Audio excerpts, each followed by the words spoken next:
can you join me in the Pledge of Allegiance in a moment of silence?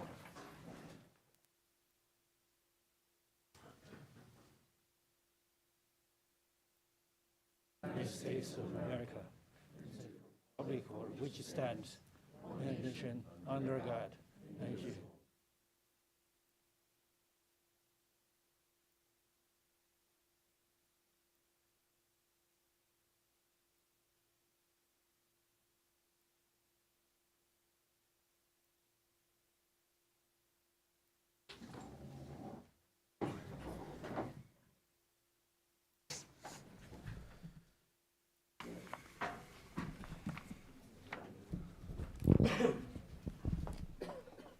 Roll call.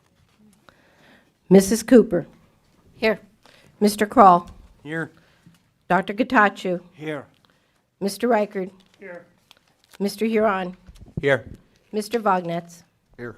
Mr. Clauser. Here. We were in executive session from 6:30 to 6:55 regarding personnel realignment.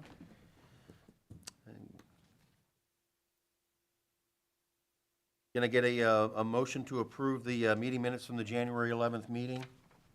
I motion to approve. All in favor? Aye. All opposed?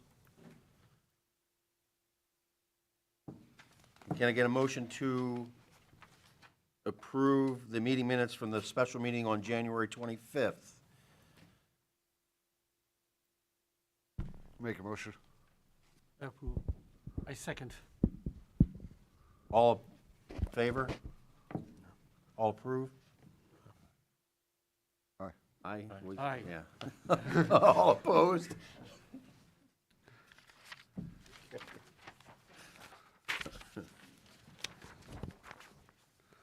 Board reports.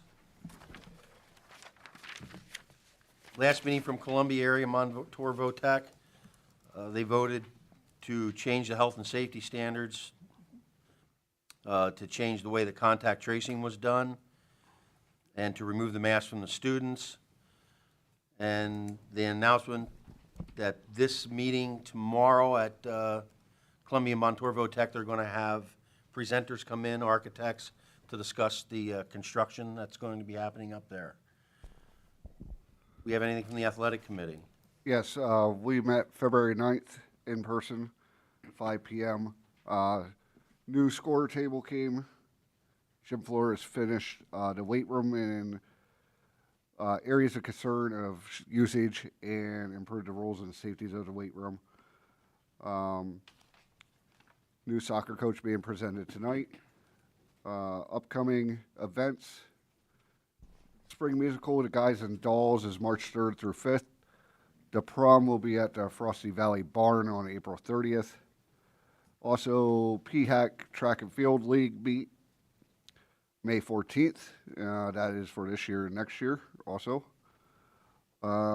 Regular season ends this weekend. Basketball boys, they're 12 and 6, and girls are 4 and 15. And wrestling is getting ready for the postseason. We are looking at the Athletic Hall of Fame, recognition of past accomplishments. We're looking at possibly the out to display outside the auditorium doors at the high school, working through procedures, pricing, and all. Also, possibly turning a volunteer sport of indoor track and field into a recognized sport. Danville does not have an indoor track area. There was an issue with the PIAA scheduling between the middle school girls. Also, communication at the middle school with events, streamlining the communication between all staff. Items for the next meeting is the athletic webpage, coaches area, current events, and that's all. Finance committee? We had a first finance committee meeting on January 25th, and it was mostly an orientation for newcomers, education of new board members on location of financial documents in committee meeting agenda items. One important thing that we'd like to express is the bond sale was extremely successful. We refunded bond Series A of 2017 and GO bond Series B of 2017 and saved the district about $414,600 over the term of the bond. And in addition to that, mostly it is explaining the general fund's capital reserve to new board members, financial related construction bids, and how the process works and all those details.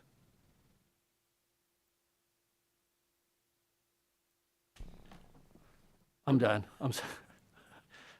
You thought you were a curriculum? Yeah. So a curriculum committee meeting took place the next day, January 26th. I would like to remind the public that the committee meetings are public meetings and you are invited to come over and participate. So this curriculum committee meeting took place on January 26th. Again, as the district continues to move forward with our curriculum revisions at Liberty Valley Intermediate School, we intend to bring our recommendation on March 14 for using Aspire, so it's going to be today.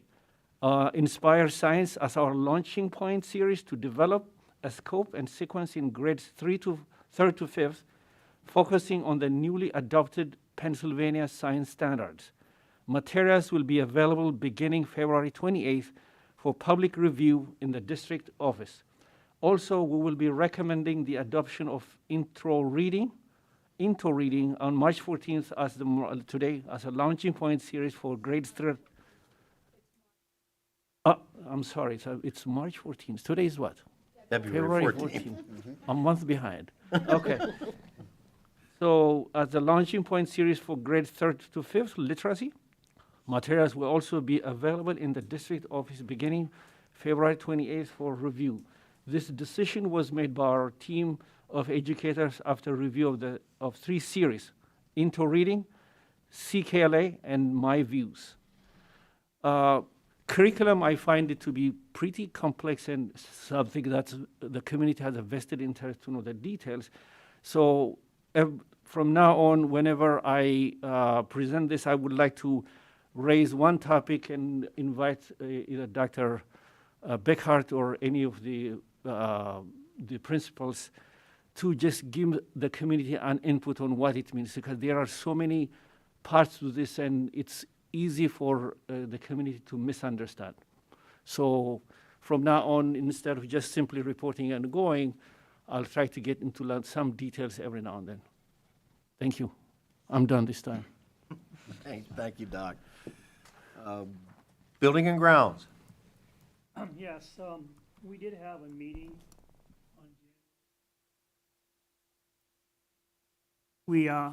we had invited some of the principals were there, and we discussed the compatible bids and alternates with the KCBA, the architects. We chose and looked at some alternates we wanted to keep, and based on the price and value for the school district, and some of them that we weren't interested in at that time. And we asked KCBA if they would present our findings tonight at this meeting, which I think they will. Thank you.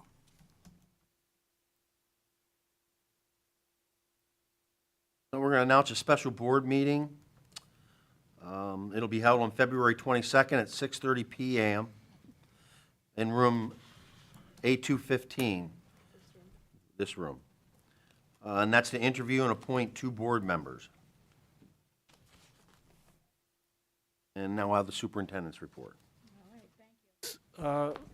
Ricky, when shall we discuss how we're going to do this? Is that later We on? can discuss that now if you Okay, prefer. I think- All right, if you have some questions, go ahead. In terms of, we have 12, so we have done it in a certain way in the past, in the last 2.5 years. Want me to I think- review that? Yeah, and then also how can we, in the past, we had probably 3-4 candidates for one spot or whatever. But this time we have a large number, so what's the best way to do this more effectively and select the right person? Right, in the past, we had interviews with each person. We would have the candidates be in a separate room and bring one at a time in and discuss it. And you're right, we had far fewer people who have, expressed interest. So this time, at this point in time, we have 12 individuals who have expressed interest. And so we need to determine, do we interview and use one question, two questions each, or do we do it in another process? Does anyone have any comments related to that?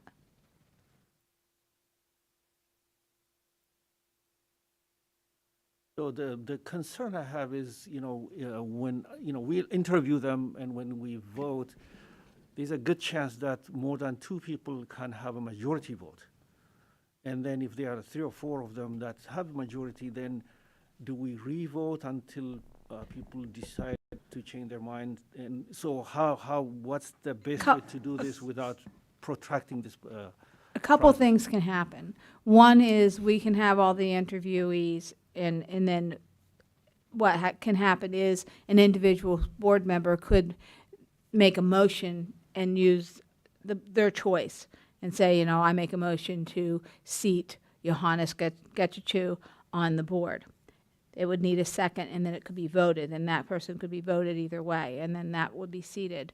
It could be where you pick 2 or 3 and do that. So it would be up to you guys if you wanted to do it by motion or if you wanted to do it in another fashion. We're looking at one question for people possibly speak 5 to 6 minutes or less to move on. 1 or 2. Yeah, Yeah, and keep it to 6 minutes per person. right. And It's also just- the same question for everybody. Yes, you Same always use question. exactly the same questions for everybody. So now we're gonna ask them questions, give them 6 minutes, and then what's the next step? Would bring the So, next. so I come here, I'm gonna interview, say whatever I need to say, and then do we vote on the spot with that person? No, you wait till all of them are finished. Okay. That you Everybody have has to go wait through till the the end channel. so that you can hear them all and make that choice. So all of them will be finished saying it, and then now we start to vote, and I say, I want Mike and John to be on this committee. And then? I'm You could do asking this 2, so or you that- could do 1 person at a time. Since we have 2 seats, Yes. you could recommend 1 person, and then it could take a vote. And then for the second seat, we would then do that again, Okay. okay? If you And wanted to do so- both, that could split the so vote there are- for however people There are looked at 7 it. of us, so majority is 4. Correct. So now if 3 or 4 people get 4 votes, what would be the next step? Bring them back in and redo it again.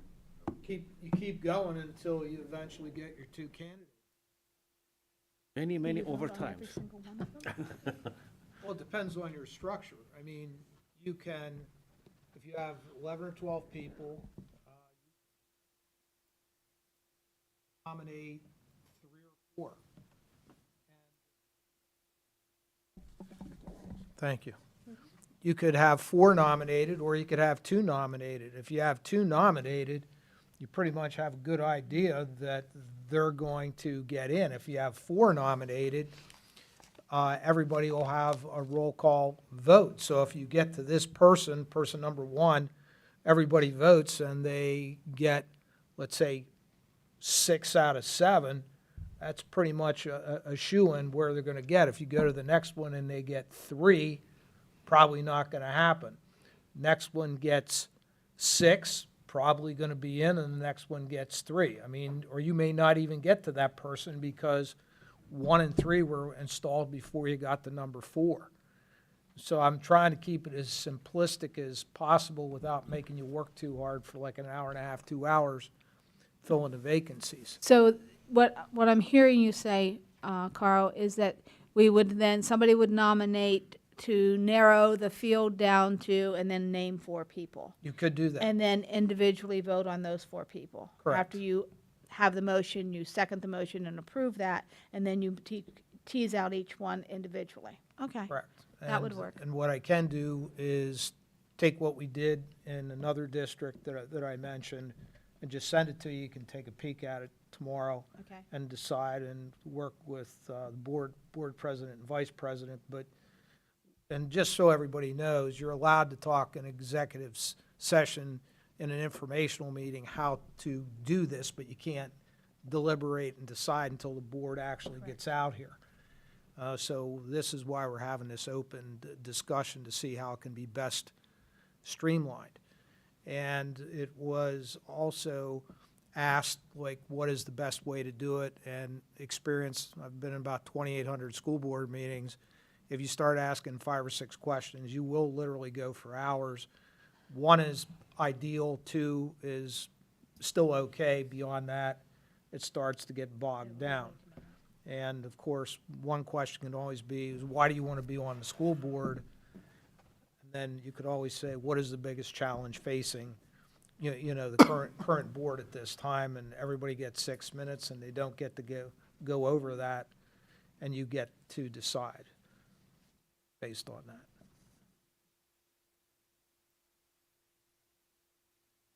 So, Right. just so I leave with an understanding, so what's the step to the next board meeting? So are we gonna, The interview process would be. yeah, Carl floated an idea, we had a couple ideas here, I'm not clear Right. of what direction we're taking this. So, The next step is he's going to send me the information. I'll work with the president and vice president and come up with the final plan as to whether we do 2 questions, how we want to make the nominations, and then we'll present that at the board we have a meeting. voice in those Yeah, questions? if you have, yeah, what we can do is Yeah, I can get I'll it- reach well- out to you, because that's the way you Right. guys want to do it. I'll Yeah. reach out I to have a couple everybody. ideas, I mean, I Well, then think, fill those Absolutely. to me. If you have ideas for questions, I can put them all together and send them out, and we can pick the best 2. All right.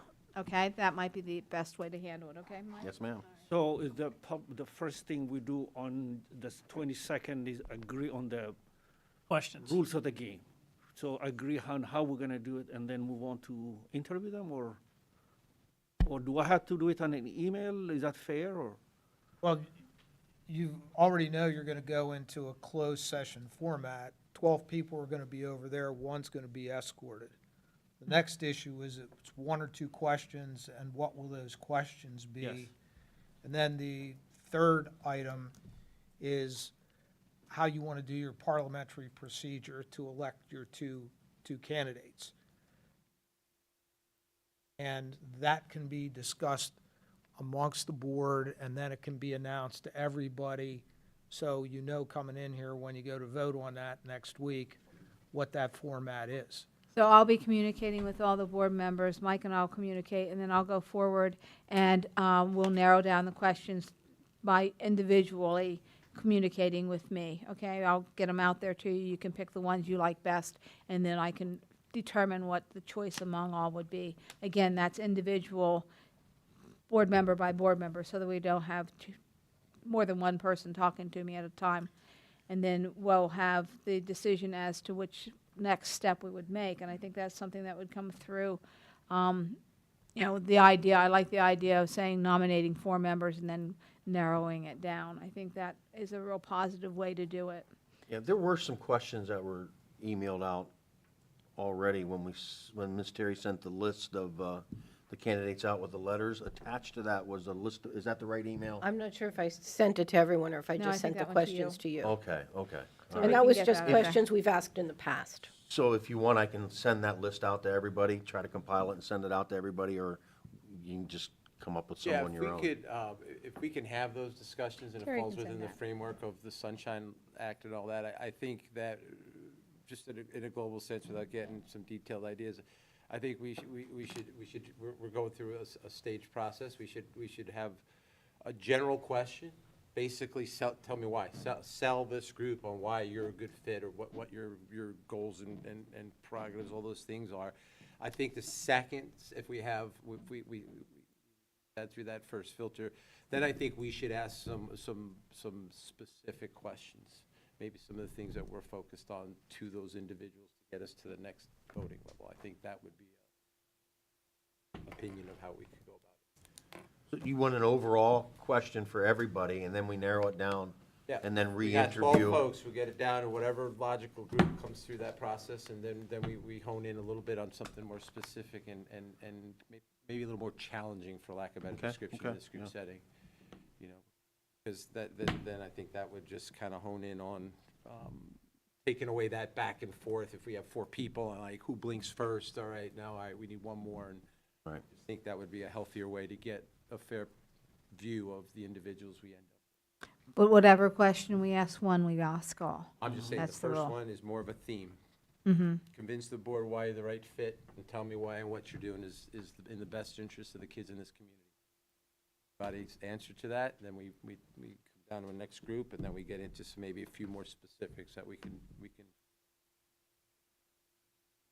All right, so help me with this, Chris. So what I'm thinking, I hear you saying, is that you would want to interview them all with the standard question, and then they'd go out, and then you'd start over again with them, with the ones you want to pull and ask more We'll have a vote questions? after the first round.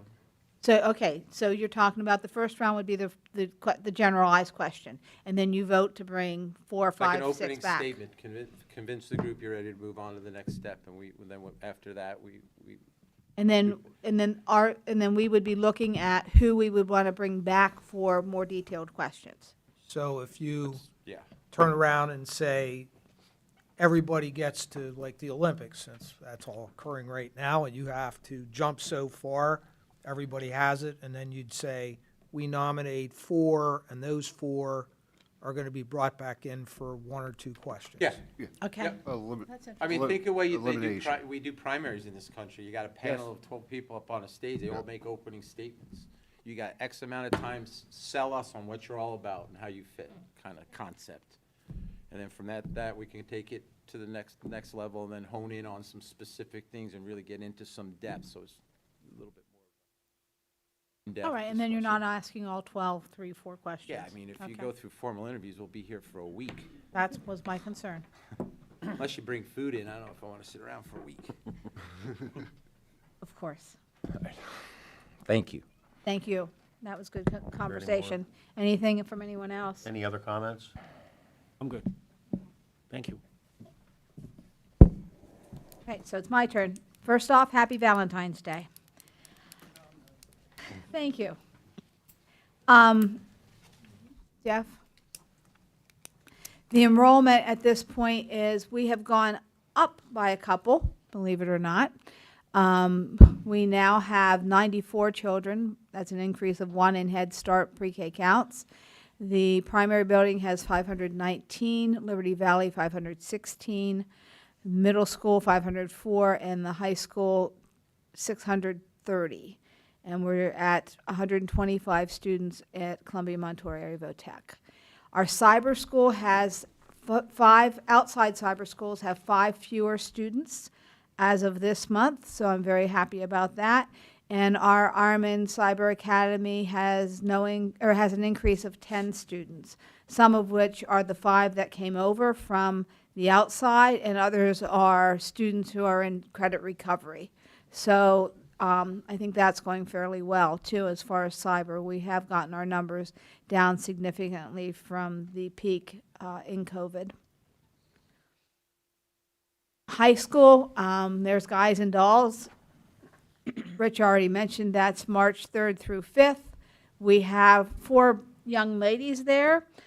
Olivia Sheen, Brenna Ross, Caroline Spar, and Koila Bartholomew. They broke 3 pool records on their senior night against Milton. We're very proud of these young ladies. They have worked very hard to fight the clock and work together to improve their skills. So they're truly teammates, even though some of these things are done individually. They have done a great job. On the bottom there, you will see our bocce ball. We have bocce ball for the through Special Olympics. We've had 2 home games and 2 away games, or matches, I'm not sure what you call them. And the students are super excited. We have 6 students on our team, and it consists of both students with special needs and students who are in regular education. So it's an awesome experience. Our games are done for this year, but they are chomping at the bits to keep practicing so they can get better for next year. So we're really proud of those groups. Excuse me, Ricky, real quick. How many schools do that? Have that in their program now? Really? There are, it's real like a popular in other formal areas part of the state. It's growing here. Okay, Bobby's one of our coaches. We have Warrior Run, Shikellamy, Central. Does Southern have? Southern has.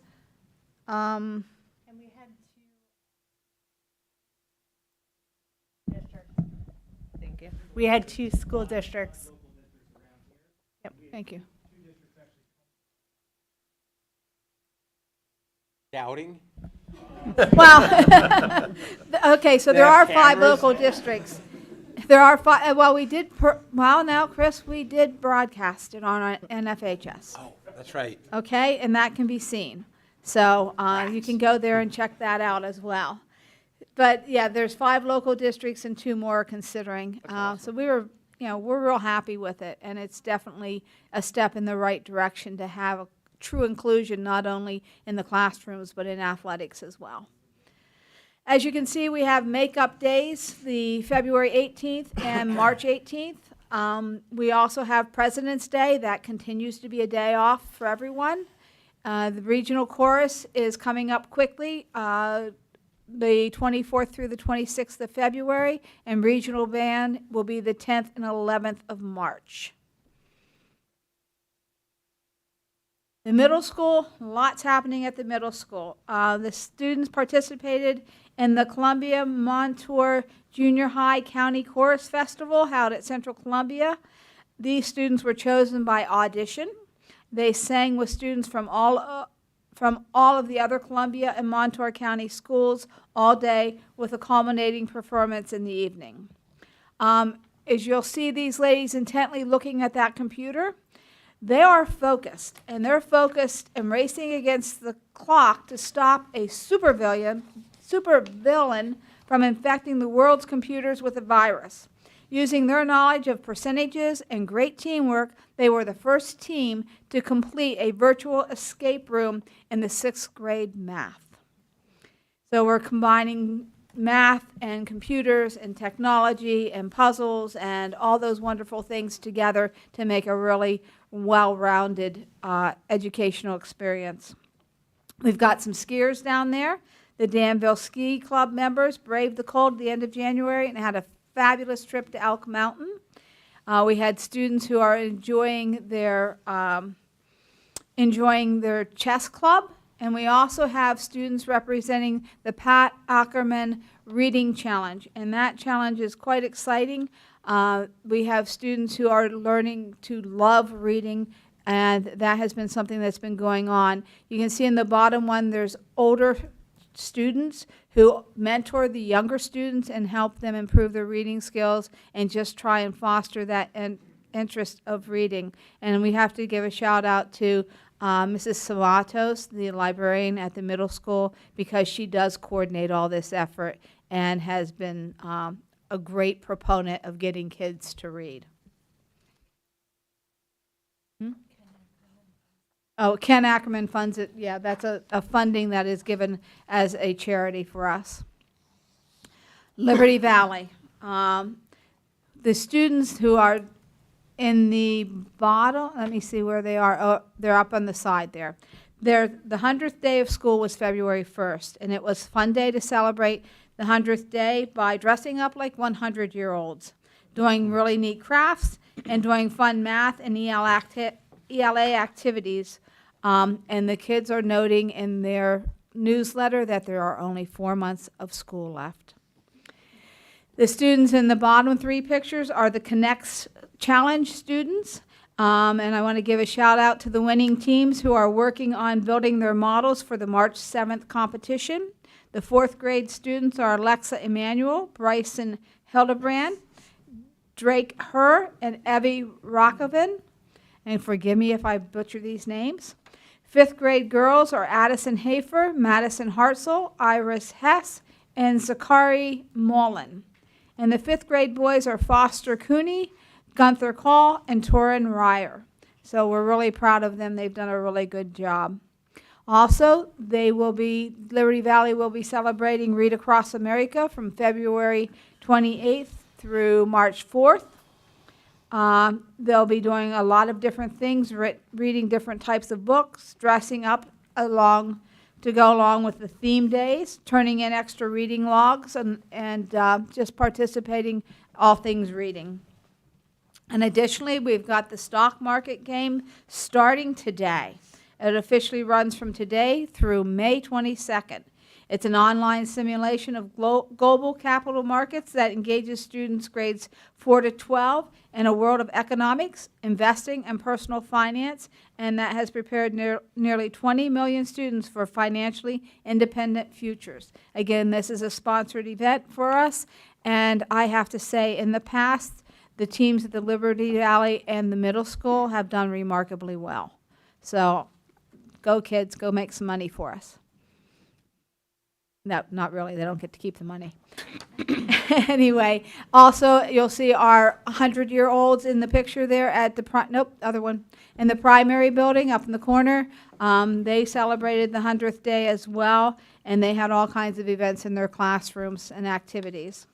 I wanted to highlight the Our Kids Heart Challenge at DPS is taking place February 22nd to March 1st in the PE classes. This has happened at Liberty Valley already this year, so we want to, acknowledge them as well. And I believe there's some things that happen at the middle school to promote healthy hearts.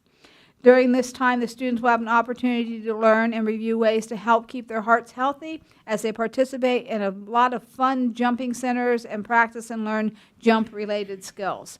The website, heart.org/KHC, is where you can go to contribute for the DPS, for the Danville Primary School Challenge that we have out there right now. And my superintendent's reports are on the school board page, so they can be all accessed on the website. Head Start, there's a lot of activities going on and lots of good things. Our classrooms are getting more and more students in them. They learn to play with each other. They learn to, through play, learn a lot of math and social skills. And they just love being at school. And they are cuter than heck. So there's the list of the committees and the times that they can be found. Like I said, the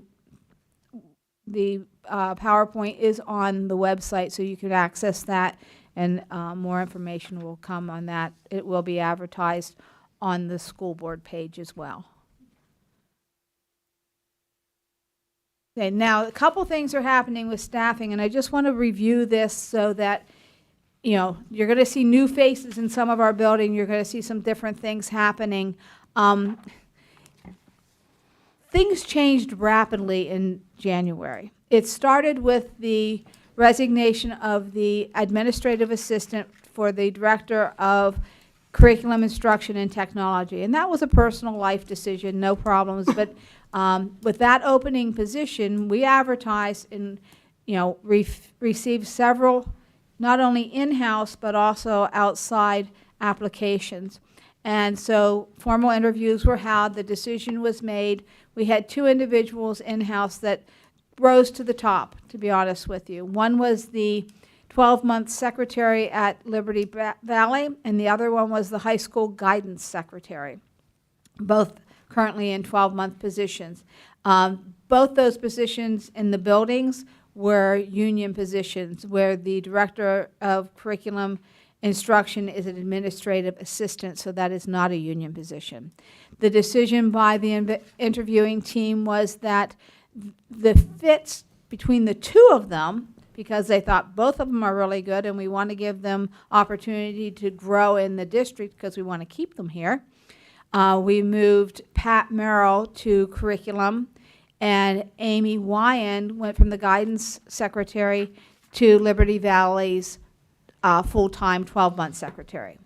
Well, then our 205-day secretary at Liberty Valley retired. She's got grandbabies coming, some life changes, and she's excited to be with her family.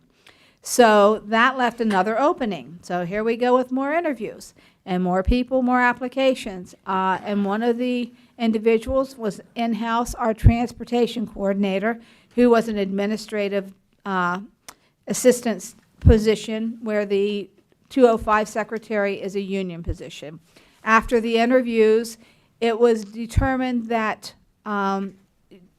Laura Reno is her name, would be an excellent fit for that. She wanted some changes where she could have, more time off and not all summer long and all those wonderful things.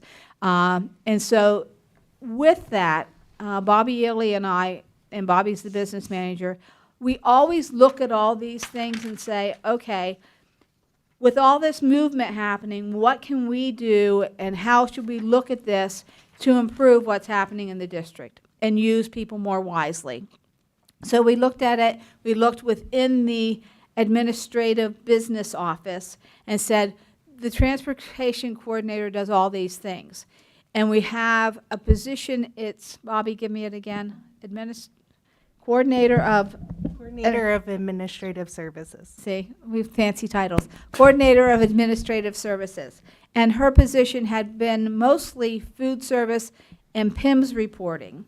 Well, we have a outside agency, METS, doing our food service, but she still has to do a lot of the internal paperwork for PDE and those things. So that's all real important as well. She still does a great deal with that, does our wellness committee. She was also, the PIMS, we have a data manager. She has transitioned those things to him. So that took a while to get things over there, but it's done now.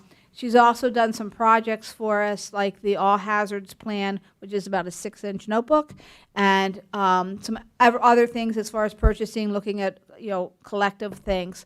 But we looked at now is the time where we can give her responsibilities of transportation within her job because some of those other projects have been completed. And instead of adding more projects, we thought this is a better way to go.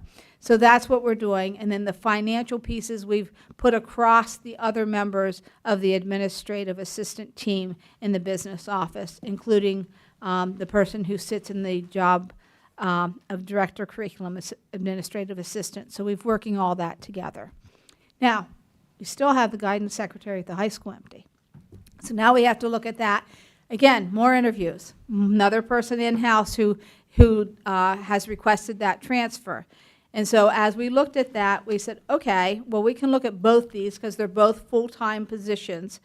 And, we should be able to get whatever we need out of it. So we took the secretary from the middle school. She's moving to the high school for guidance, and we have a new hire on tonight's board agenda for the position of secretary at the middle school. So I like puzzles. It's a good thing. But all those things put together is how we ended up coming down with this. And again, savings of $62,000 with that one position, and that includes benefits and those things in that number. But that, moving that position and coordinating across the others, it has worked out well. So we've saved $62,000 there. All right, Jeff, keep going because we got another one of these charts. All right, the next thing is we advertised and had applications for the guidance counselor. One of the applicants was our in-house Chris Johns, who is guidance counselor by his degree.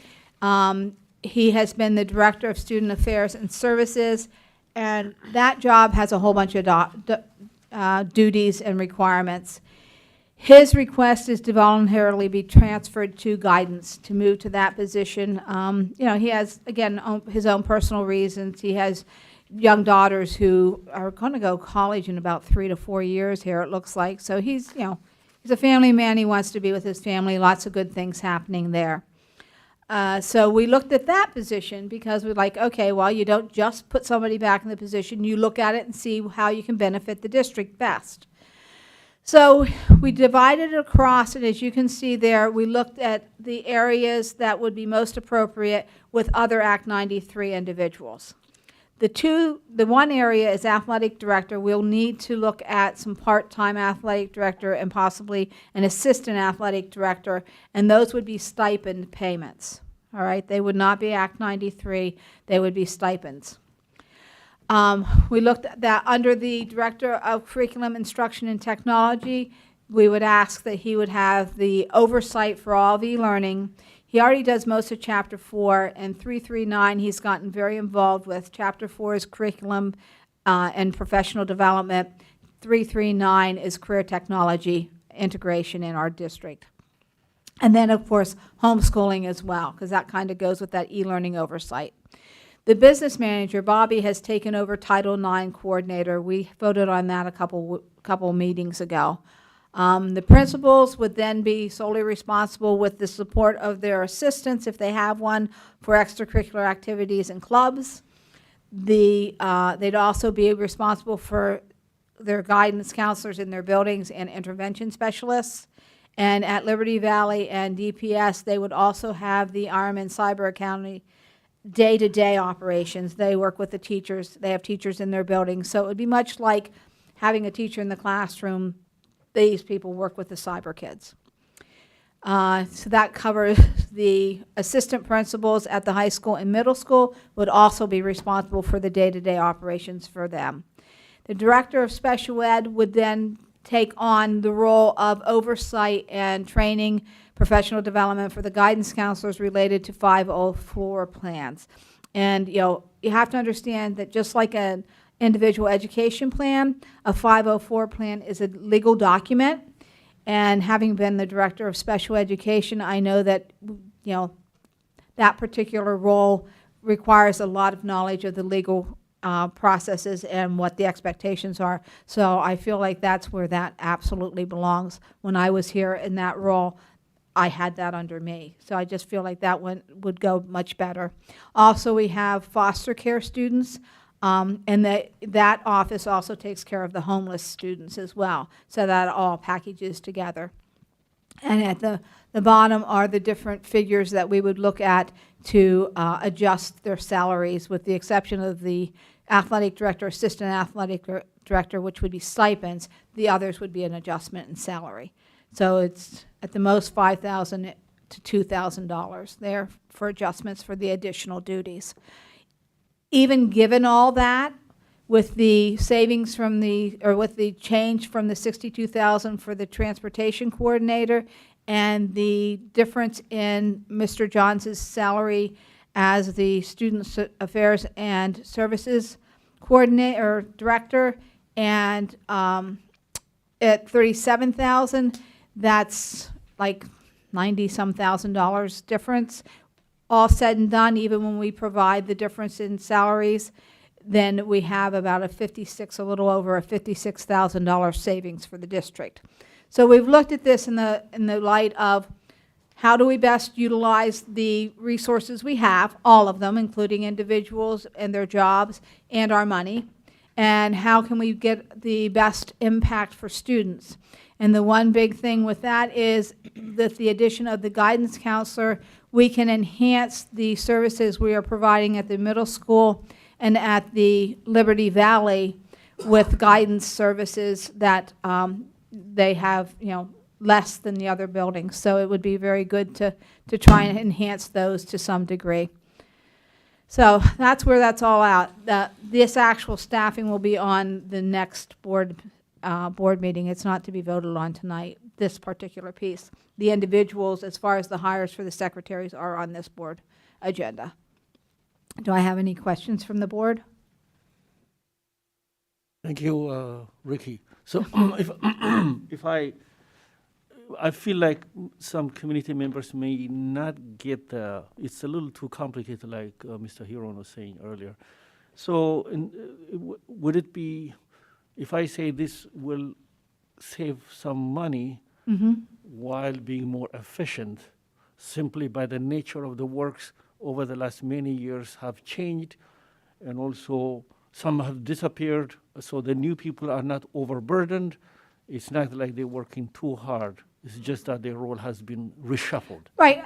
Operations change, and we reevaluate things regularly. And like I said, Bobby and I, every time there's some sort of a shift in personnel, we look at it carefully to say, okay, instead of just doing the same thing we've always done, how can we do it better? And so that's where we're at in this, and looking at this. It was complicated, and it took a lot of discussion, and we talked to the administrators as well to look at it in a way that we're not overburdening anyone. You're right about that. Because a lot of things happening, like the e-learning oversight, that was very different when Mr. Johns first took that over. It was a totally different program than what we have today. So, you know, we have it streamlined and managed much differently so that it's not burdensome at all for these guys. And that's, you know, now we have teachers in place we didn't have before, and, you know, a lot of other responsibilities that aren't necessarily there under those jobs.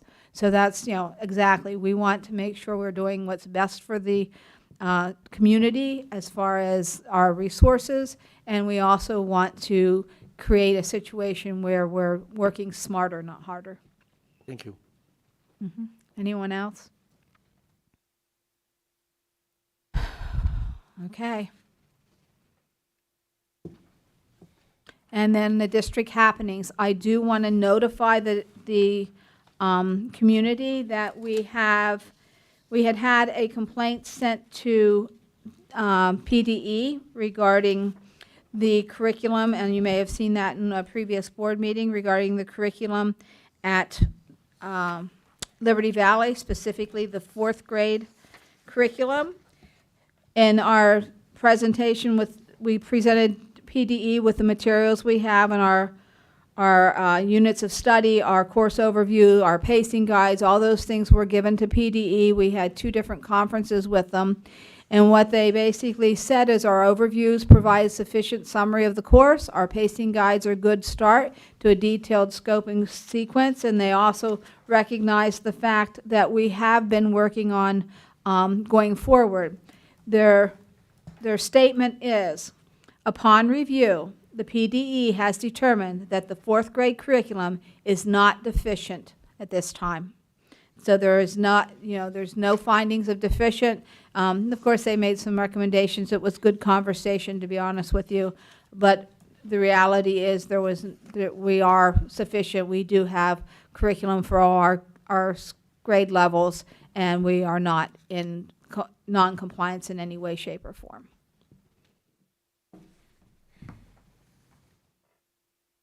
Okay. Any questions for me? Mr. Clauser, can I missed something I would like to suggest, which is the Finance Committee meeting. So when we said it's going to be on the 2nd Tuesday of the month at the beginning, but at the time, the board meeting was supposed to be on a Tuesday so we can use the time efficiently. But now we moved the board meeting to Monday. So shall we consider? Jeff, can you go back to that slide?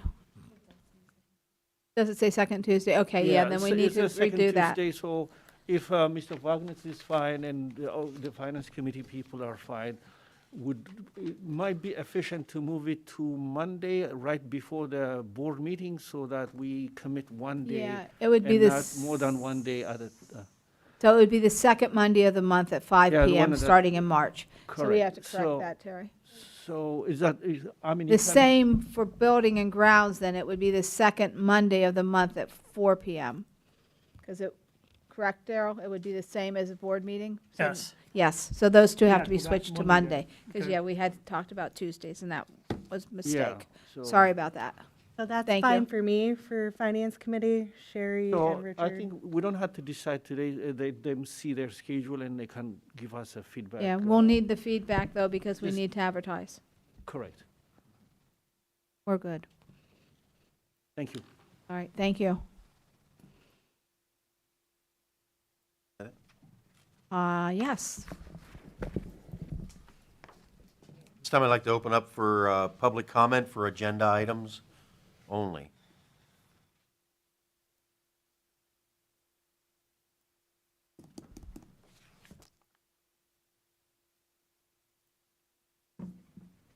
Anybody public comment?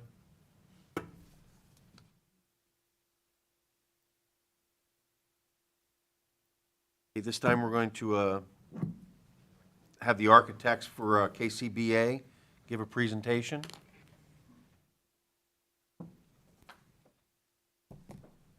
Good evening. Jim Kiefer with KCBA Architects. Some of you might have met me before. I know there's a lot of new board members. Really here to give an overview of the bids that we received on the intermediate school and the primary school last month.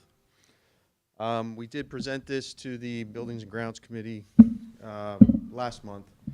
So this is really just a summation of the recommendation. And the key tonight is we're looking for the board to proceed with awarding the contracts to the apparent low bidders. The key is we need to get these projects under contract so that the contractors have sufficient time to procure all the material they need for this summer to keep us on schedule. So real quick, I have a short presentation I'll go through. Go ahead, Jeff. This is a plan of the school. We really highlighted the blue areas. It's really to sort of give you a picture of where we're doing work, and primarily we're doing work in the classrooms. One of the key components is we're replacing the mechanical systems for the classrooms themselves.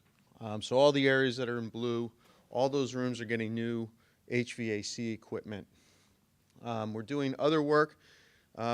There was a long process we went through of really distilling down what this project should be. And the way we structured it is there's work that's essential that we wanted to make sure happened. And that's in our base bid. So we structured the bids that we said, hey, give us the price for the essential work. And then we determined a list of additional things the district would like to proceed with, but we weren't sure we absolutely needed to include them in the project. So we had a series of alternates that we included in the project, and it's up to the board to decide which of those alternates to accept. So I'm going to go quickly through that list of alternates. We talked in some detail about this at the last meeting. Go ahead, Jeff. The classroom upgrades. The key component here is we're replacing the HVAC unit that's along the wall. A new unit will go in, much more efficient. Those units are at the end of their life and do need to be replaced. And the other thing we're doing is replacing the sinks in all the classrooms, making sure that all the classrooms are now accessible to all students. Right now, none of the sinks are accessible. So that was two key components that we're upgrading in the classrooms, and that's part of the base bid. We're also replacing all the ceilings and lights pretty much throughout the school. The lights are an old fluorescent style light. The new LED lights are much more efficient, so over time the school will spend less money on energy, and there's also less maintenance with the LED fixtures. The corridor and support spaces, again, we are replacing all of the corridor ceilings and lights. That's the primary improvement that's included in the base bid for the entire school. HVAC improvements, this is really the heart of the project. Probably half of the cost of the project is in mechanical work. There's some rooftop units that are being replaced. So there's 3 or 4 units on the roof that are being replaced. We're not replacing the chiller, that's still in good shape. The hot and chilled water pumps in the boiler room are being replaced. We're putting in a new domestic water heater. We're insulating pipes and upgrading the controls. How the system is controlled by facilities is really critical to maximizing your efficiency. Exterior lighting, there's some lights on the outside of the building. This is sort of part of the lighting package. We're really taking all of the lights and upgrading everything, not just in the building, but outside as well. Additional scope. Now this is the list of the 13 alternates. I'll quickly go through them. The one I want to pull out right now and talk about is number 12. That's the primary school. We had been hired to do work at both Liberty Valley and the primary school as 2 separate projects. It was decided for efficiency we would bid those together. So we separated out the work at the primary school as an alternate. And really, when we look at this package, the baseline is we want to accept the base bid and alternate 12 so that we do the base work at both schools. The others are really more of a choice. And we'll go through them. I have a slide for each one of these. We'll quickly go through them. Alternate 1 is upgrading the data cabling. This was requested by the IT director. We got a price for that. We've reviewed it. I think ultimately the decision is not to accept that alternate, to replace it as part of this project, but the district is likely going to be doing that through a third-party vendor concurrently with this project. So that's something that's still being worked out, but right now the recommendation is not to accept that alternate. Alternate 2 is carpet replacement. There were several rooms throughout the building where the carpet is old, and offices and the administration suite. We have a price to replace that carpet. We're recommending that that be accepted. Alternate 3, classroom. This again is flooring. There were 2 specific spaces where it was VCT flooring. Again, the recommendation is to accept that alternate. This is VCT, the vinyl composite tile. It's pretty standard flooring for a classroom. The other classrooms had carpet in them. These have the VCT, so we just had 2 separate alternates. Alternate 4 was to add storage closets. This is in one wing of the building. There's a closet down at the end of this picture here, and the idea was to build additional closets. The recommendation is not to accept that alternate. Alternate 5 is to close in the canopy. Right now, the canopy at the main entrance is open. There's open steel trusses, and the design is to close that in, put a ceiling across the bottom of it, new lights, and the recommendation right now is to accept that alternate. What about the other opening where the Head Start or the special educational children come out of? If you hide them in this one, they're gonna move to that one. Potentially. Mm-hmm. And That's what I certainly that's something we can look at. Something to think about.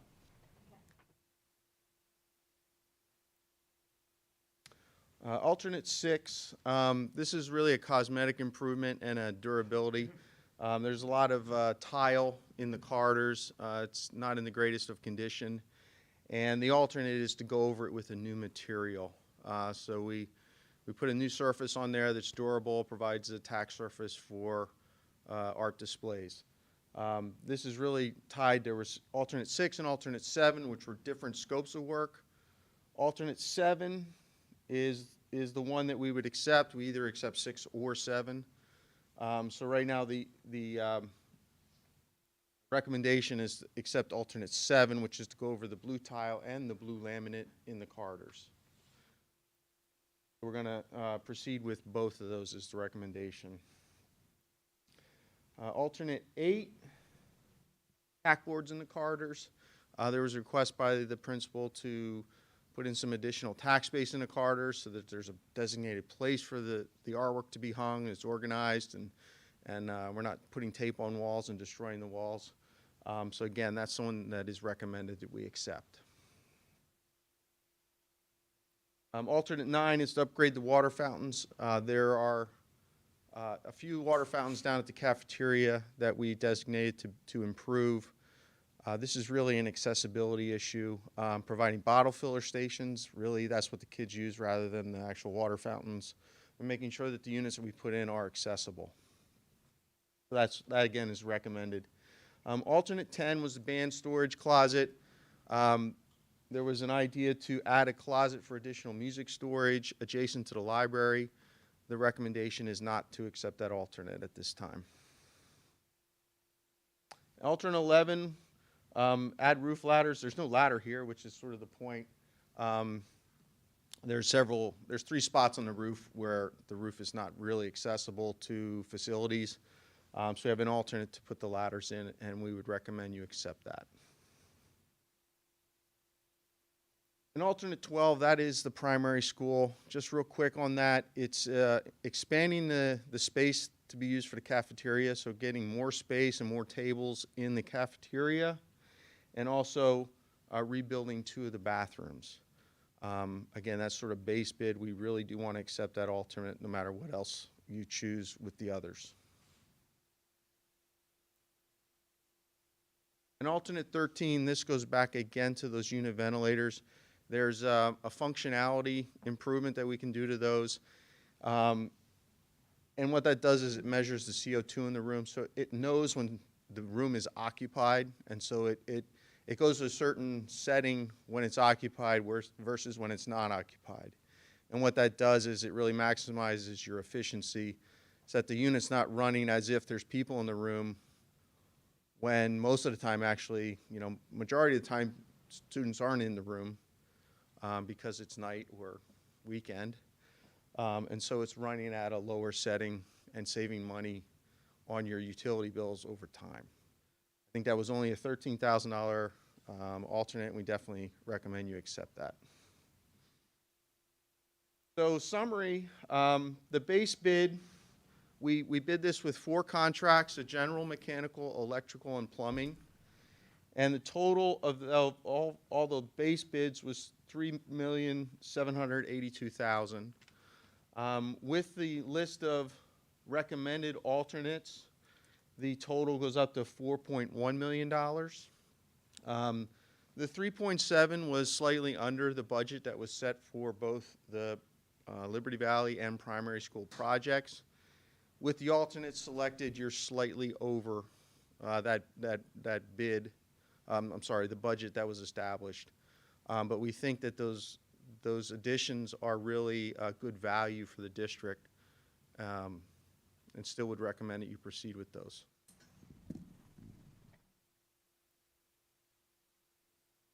This is the list of the alternates and the prices for each of those. There was additional spreadsheets and stuff sent out for all this before. Really, the ones in red are the ones we're saying we're not recommending you accept, and the others we are. There's prices for each contract. Sometimes the alternate only applies to one contractor. Sometimes it applies to multiple. So this is tonight. We're presenting the bids to have the board vote to approve the contracts.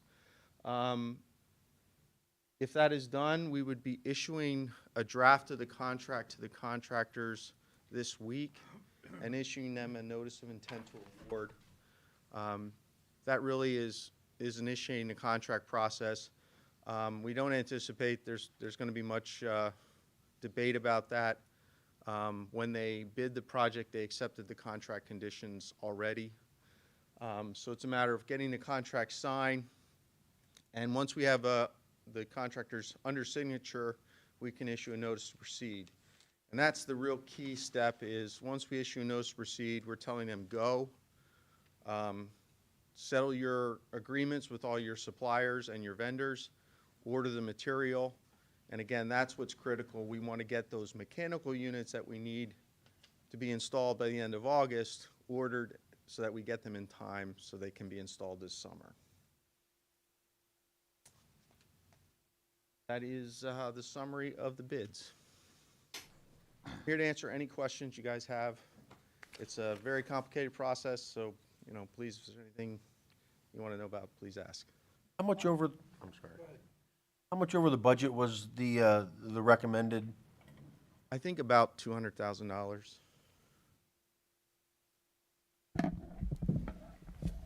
So this, we borrowed funds back in August to do this project and the Columbia Mentor VOTEC project and the future athletic field project. So it combines everything. So while it is over about $200,000, and what he presented was construction cost only. On top of that, you have the architect cost, engineering cost, plans and fees. So the project cost is more than what was presented. So if you go by the total project cost, the Liberty Valley would be up about $4.9 million for the total project cost. We borrowed $9.3 million. We have $1.2 million set aside for these projects. Columbia Mentor VOTEC is $4.3 million project. So if we do all of Liberty Valley's alternates that he's recommending, the primary schools projects, with the funding we have set aside with the borrowing, it still leaves just over $1 million for the athletic fields. So we're still in good shape financially with everything. So while it did come over budget, the bids did come over budget, with the alternates, we can still fit it within. It depends on what we do with the athletic fields. When you're enclosing you're putting the soffits, what benefit are we gaining from that? Right now, there's a maintenance issue with it being open. It's primarily related to the birds. They're nesting or roosting on the steel and creating a nuisance at the front entrance. Do you know what that cost was? Yes. I believe it was around You did say $40,000. something, I just don't recall Yeah, what it it was was. about $40,000. $40,000. Okay. Exactly, 40,000. And that's just for the one awning out there. The Right. main Main entry. It's entrance. the T, sort of the bus drop-off main entry. But didn't you say there was another? There's another should number where do. There's a small, which, So here's my question. What soffit material are you using for that? Is it going to be a vinyl, metal? it's a synthetic stucco. So, stucco finish. We call it DEFS, a direct applied exterior finish system. So it's a stucco material over a sheeting. Oh, shoot. It's durable, it's meant to be out in the weather, and the key is it's closing off that whole ceiling space. Slightly textured, yes. Bobby, on those numbers you just recited, how much of that is contingency? How much do we have in contingency based on what we have tonight, what we just represented? Correct me if I'm wrong, there's 5% contingency built into the construction, and then we did a 13% for soft cost and architectural fees. So there's, basically, there's budgeted 13% soft cost, which covers all your expenses above and beyond your contractor costs. That's in your total project budget. We recommend you maintain a 5% construction contingency for unforeseen conditions. When we've presented the total project budget, we include that in that number. The one thing I do want to point out to everyone is in the base bid numbers, the numbers that we're asking you to approve, there are allowances. There is money that is set aside that is not allocated to be spent on any particular thing. There's about $72,000 between the four contracts to deal with unforeseen conditions during construction. And that's included in that base bid number. So there's a contingency that we recommend that you maintain in your overall project budget. There's also a contingency, which is allowances, that's built into the project now. So if we encounter unforeseen conditions when we open a wall or do some of the work, we can pay through it through the allowance. It doesn't affect your total cost. If we don't use all of that allowance money, at the end of the job, we do a change order and credit the district back the remaining amount. So if we break down the numbers, what's our estimate to complete based on the scope we just defined is $1 million to do the athletic fields? And how does that, and if this isn't the right depth now, but it just makes me think about how this all fits together. So if we've defined it with all the alternates, we have a budget, we talk about some of the allowances and contingencies, but then we still have estimates to complete, right? So we had a defined scope. We're sitting here today smarter than we were because we've evolved. We recognize things. We've built in allowances and contingencies. I get all that. But now we're looking at, okay, we have schedule considerations, we have some unforeseen things, and we have still I'll call it concept, maybe that's not the right word for the discussion, but the athletic fields. Right. So at the end of the day, as we kind of break down and move forward, how do we look in that arena, what we plan to do and how we're protecting our interests? Yeah, so funding, as of now, funding comes from the bond series AA of 2021. We've received $9.3 million from that bond series. And then we have about 1.2 million set aside in the capital reserve for these projects. Of that money, 4.3 million will be used for the Columbia Montour VOTEC project, which was already approved. So that leaves about $6.2 million remaining. Of that, with the contingencies that we've discussed here, we have about 4.9 with the alternates. And I did also include the data cabling estimate in there because we do want to move forward with that as well. So it's about 4.9 total project at Liberty Valley budget. So with the bids that came in, plus the data cabling at another time. Then the primary school is about 216,000 with the total project amount. That would leave athletic fields at $1,093,000. Original budget for athletic fields for the scope that we were looking at to do natural fields instead of turf was about 1.5 million. So it would leave a gap to fill when we do come upon the athletic fields at this point. And that's, so as we sit here tonight, we're talking about a shortfall already, and that's still just an estimate anyway. Correct. So if we looked at estimates to complete right now, we already know where we have a shortfall. Correct. And also as a discussion point, about 5 years, correct me if I'm wrong, Ken, Liberty Valley's roof will still need to be replaced because that is not part of the scope of this project. So in 5 years, we will also have to replace the roof out at Liberty Valley.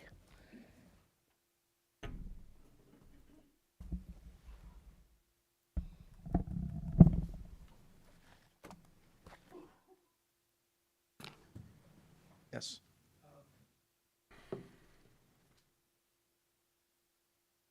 As it relates to the notice to proceed, and then the contractors will go to get their units from the manufacturers and stuff. As part of your schedule, will they give confirmation that those units have in fact been ordered? I've just, a couple last few projects where they delay, and then we end up holding the bag, and then somebody comes back and says, oh, there's delay costs, I don't know what to do, I can't get it done, wah, kind of thing. It is my primary concern. Market is extremely volatile right now, and procuring some material is very difficult.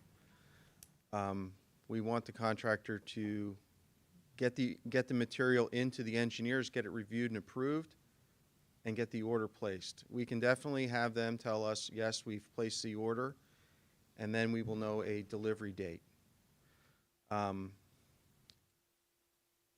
What we're finding is the delivery dates are much further out than they traditionally have been, and then we find out that the delivery dates change and get delayed. Yeah, we have a lot of those. I think the good news is our mechanical contractor is Myco Mechanical. I've worked with them several times. I'm working with them currently. They're a very good mechanical contractor. So I think we're dealing with somebody that will deal fairly with the district and honestly. That's the best we can hope for. They are in a precarious situation themselves. They're working with a third party that's telling them, yes, we can meet this date, yes, we will deliver it on this date, and then they find out, no, it won't. It did happen last summer. There's a potential it could happen this summer. Sure. Okay. But see, I guess let me, if I may, because that's a concern I have. I mean, we're talking about, and Bobby, I appreciate it, and when I throw the word contingency, it meant a little bit different something to me. So I'm looking at defined scope and how we're budgeted against the defined scope. We're considering alternates, I get it, that's a healthy exercise, value engineering. My concern is if we don't have a fully defined scope and we're already projecting on estimates to complete that we're under budget, then we're having some good, healthy conversations about challenges in the marketplace, schedule-driven considerations.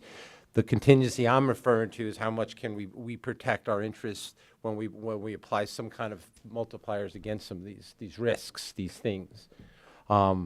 You know, I think there's a kind of a perfect world. We're looking to have all this land in a certain order, and then we have these windows of opportunity when there's nobody in the buildings and stuff. What if that doesn't happen? You know, where does that put us? The contractor's going to come back to us and say, no, you know, I plan to do this when nobody's here. I just turn the lights on, I go to work and do it. Well, now can we do this scope when other people are here? And usually that's inefficient. So I guess I'm still trying to get my head around that part of this big project and how it fits I together. can comment on that a little bit. Please. The way the public bid works is they're providing a lump sum price, a guaranteed price. We've defined the scope of work and the time to get it done in. For the most part, the amount of money you pay to that contract to do that quantity of work is fixed at this point. You accept this price, that's what they say they're going to do it for. The variable that I think we have to be concerned about is time. If they can't physically get the material on time and they need more time, we have to figure out a way to make that happen. But it doesn't necessarily mean, or it doesn't certainly as my baseline mean, they get more money. It's still the same amount of work. They're just doing it on a different schedule. I don't necessarily agree with that, but I won't argue in this setting. You want to bring a crew in here and work during the summer and no one's here, then you're going to bring a crew in here in September and October? That's totally different. So I don't want to get, I don't mean to get, this isn't the right form. I don't mean to turn into, sound like I'm debating. I'm just trying to get my head around the realities. And you're very candid, and I agree with that view that our market conditions are volatile. You know, when we you know, contractor's gonna go to work and he's gonna have a certain view. If that view changes, he's not gonna want to do it for free. Follow up at a different point. That's a concern. I'm just concerned that based on the fact we're already over budget and we haven't really have a full defined scope without estimates to complete for the work that we still have to consider, it's a concern of mine. Chris, we have had discussions regarding the athletic fields. And in looking at, you know, what's priority or should be priority for the district, we do consider the work that's necessary in the buildings, the educational setting, the priority. We do have athletic fields. We do have ways of handling things now with all of our things. The pieces that we want to make sure at the fields is to have minimally 2 satisfactory fields. So we do have pricing on that, and I don't remember it, but it fits in the scope. What we really want to do is seed those fields first, because it takes a while for them to set. So it would be, if we seed them, Ken, can you help me with this spring, next spring? It takes at least a year or 2 years for it before you even cut a field in. Right, I recognize, we tried to do that last year and it didn't work out. Right, I yeah. remember. So that's why we're looking at it that way. The other thing is we've already borrowed the money, so we have a set amount of time in which to utilize it for these projects. So we run the risk of reducing scope, though. Is that also a consideration then? Right? On the athletic fields at this Well, point, no. yes. Well, I'm looking this in the big picture of the district. Okay. And can you use the microphone, please? The conversation we were having on the fields, and that's why we kind of wanted to bid that last, and that's the way it worked out that we bid it last, because there was a lot of conversation about, okay, what fields do we want to excavate? Do we want a baseball field? Do we want a soccer field? Do we want a multi-purpose soccer/football for like the middle school, et cetera, et cetera? And what we came down to was, let's move with Liberty Valley in the primary school because they're definitive. We can get that ball rolling because of the issues we may have with the mechanicals. But when it came down to the fields, the big thing for the fields, and Dr. Boyle and I met with Senator Gordner, the big deal was getting ownership of it. That was the first thing we acquired. Now, the second, and we're still working our way through that process with the borough. But then once we have that, it's a 20-acre parcel. And we have a layout through KCBA and K&W how we want to lay the fields out.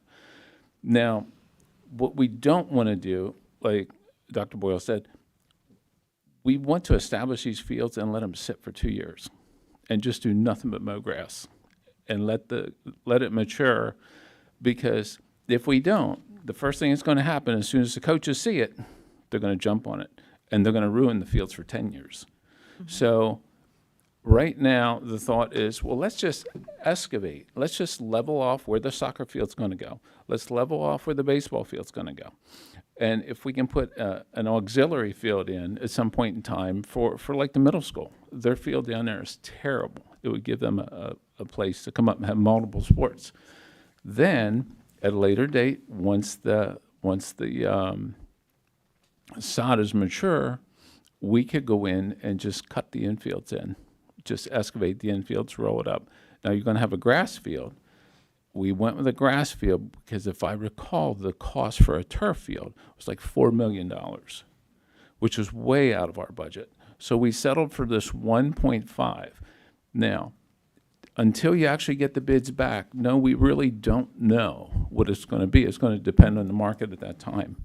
But we're thinking we can at least get these fields to the point where the excavators laser grade them, they're seeded, and they're waiting to be used. And that was the thought process. We have 1.5 million budgeted for the soccer fields. Right now, we're probably looking at maybe 1.2 million. And we're hoping if we get anything back, which I know it's a gamble with a construction project, but if we got anything back on the contingencies that we don't use, that would get us closer to the 1.5. The bid estimate that we got from K&W Engineers was 1.5 million. And that's the 1.5 we're going to. The one nice thing about the fields, there's no material. It's basically excavating. You know, it's time. We're not putting up fences. We're not putting in dugouts. There's hope at some point in the future, maybe a foundation can be established and be able to put concessions in, restrooms, et cetera, et cetera. But whether we're left with $1 million or whether we can retain the whole 1.5 million, it's going to give us a good solid base to develop athletic fields over there and at least get started. You know, up to this point, the borough, or the school district rather, hasn't had that. You know, it's been an issue with the borough constantly. We were supposed to settle on this back in September, and we still have issues with the borough. It's a slow process, you know, to get the legal description rewritten, the zoning, et cetera, et cetera. So I still think it's a win-win for the district. I think you can get your renovations done at Liberty Valley, you can get your renovations done here at the primary school, and you're still going to have a considerable amount of money to invest in your athletic fields. Just my thoughts. Yeah, I appreciate what you're saying. Fair discussion to the big picture and all the things tied out to it. You know, when we hear somebody say that we don't have the money, we've budgeted for it, and there's still things to do. And I really appreciate all you said, and I get it. You know, we're making progress. You can't build a field today and start playing ball on it tomorrow. I have some concerns that the big picture is more of a challenge than maybe I thought before some of this discussion and seeing these hard numbers.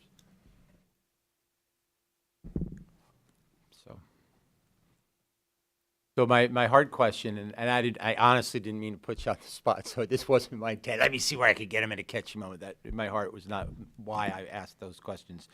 What if we don't? What does that look like? How far committed are we? And if we say we just need to regroup and look at this a little harder, what does that mean from your seat? Because what you mentioned, and I'll just end it on this, is you mentioned how schedule driven this has become, and I get it. I challenge the fact that schedule also means if it doesn't fall in the window, we're thinking about how much is that going to cost. What if we make the decision and say we're not ready to do this right now? What does that mean where we are in the project? I'm not saying years. I'm not offering years. I'm just saying. I wouldn't recommend that course of action. I think the market is moving towards higher prices, not lower. If you defer this work another year or two, it's going to cost you more money later. And the reality is this project was distilled down from quite a significant higher budget to what it is. We really distilled this down to the minimum, what absolutely has to be done, and that was the base bid. And the base bid, that's work that really needs to happen now on systems that are at the end of their life. If you don't, you're going to have expenses, maintenance costs related to keeping Band-Aids on those systems to keep them working, and you still have to pay to replace them later. So I think ultimately it would cost you more if you defer it now. The base bid that we packaged came in under budget. The only discussion of being slightly over budget is by adding some of the things that the district really thought were important to add to the project. They don't have to be in there, but that's what we think is the best value at this time. Again, if you defer those and do them later, I would anticipate it's going to cost you more.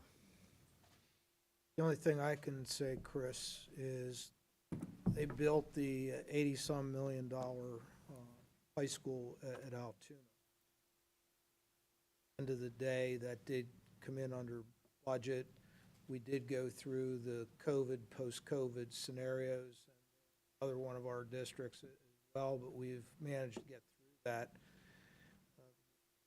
Never know if somebody's going to come in and try to say, I want delays, but the way, I haven't looked at it in a while, but the way we usually write it is you don't get delayed damages, you just get an extended time. And that just seems to be the wild card that's in play at this point. But if we give notice to proceed, they can do as much as they can with what they said is a user-friendly mechanical contractor and do the best they can. But I remember when people tried to postpone some projects, they predicted the price would go up 20%, and they didn't.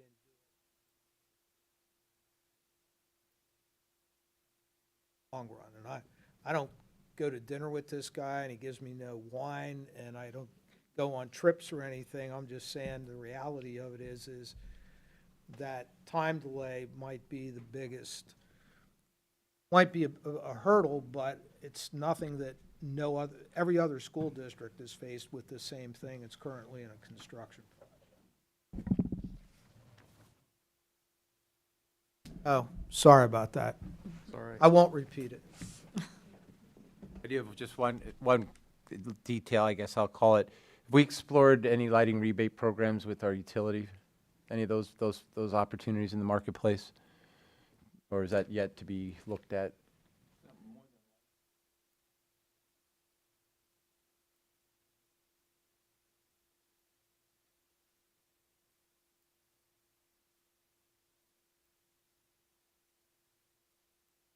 Light tubes in here. Return on investment. Okay. I would assume they would go through this with the PPL. Yeah, I've done that myself in my career too. That's what I was thinking about. That will come from the electrical. So that would be the burden on them. Okay. All right. To inform us.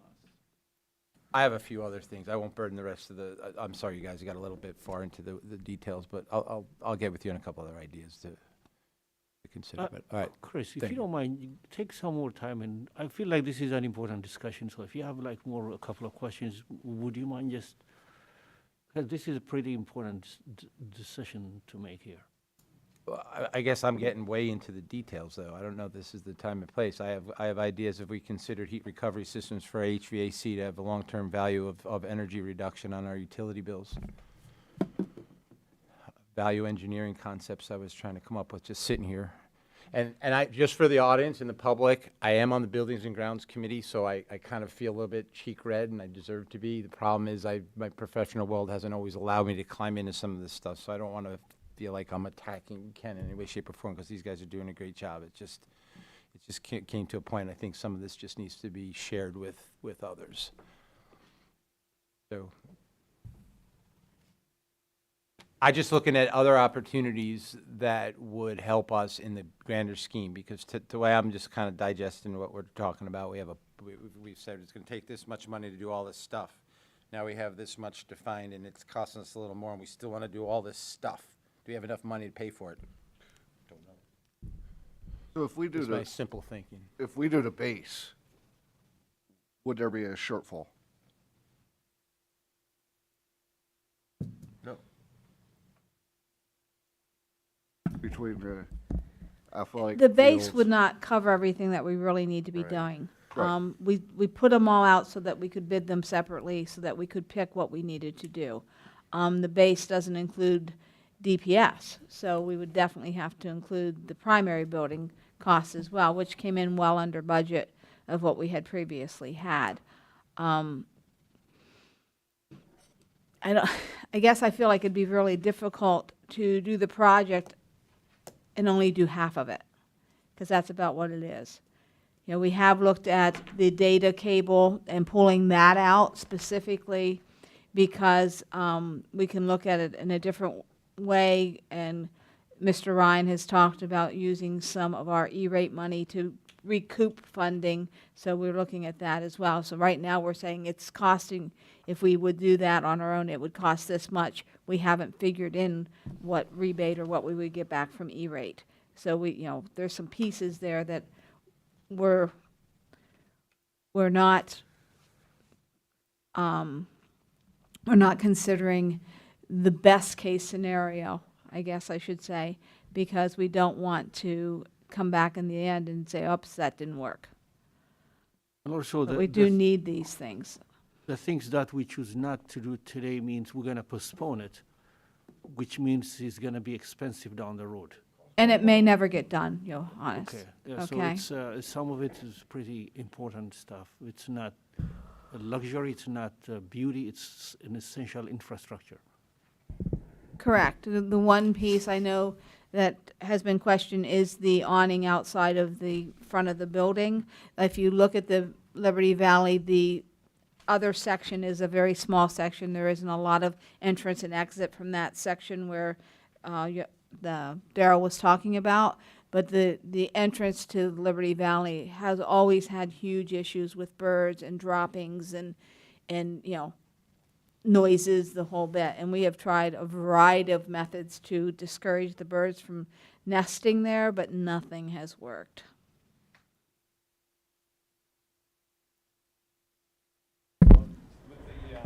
Thank you. With the awning that's out front, if you look at the 4 bids we have, I think they were all within 2,000 or 3,000. So it was very tight, because originally, you know, there was concern, wow, that really seems like it's overboard. But as we compare it to the other contractors, that was really tight. As far as taking some of the other items out, I'm sure I'm exaggerating, but the ceiling tile at that school, there's probably 6 different styles, 6 different types. We thought this was a great time to replace all the ceiling grid and the ceiling tile. That's also the time that all this new cabling is going to be going and being installed essentially above the ceilings. So it's going to be like a domino effect.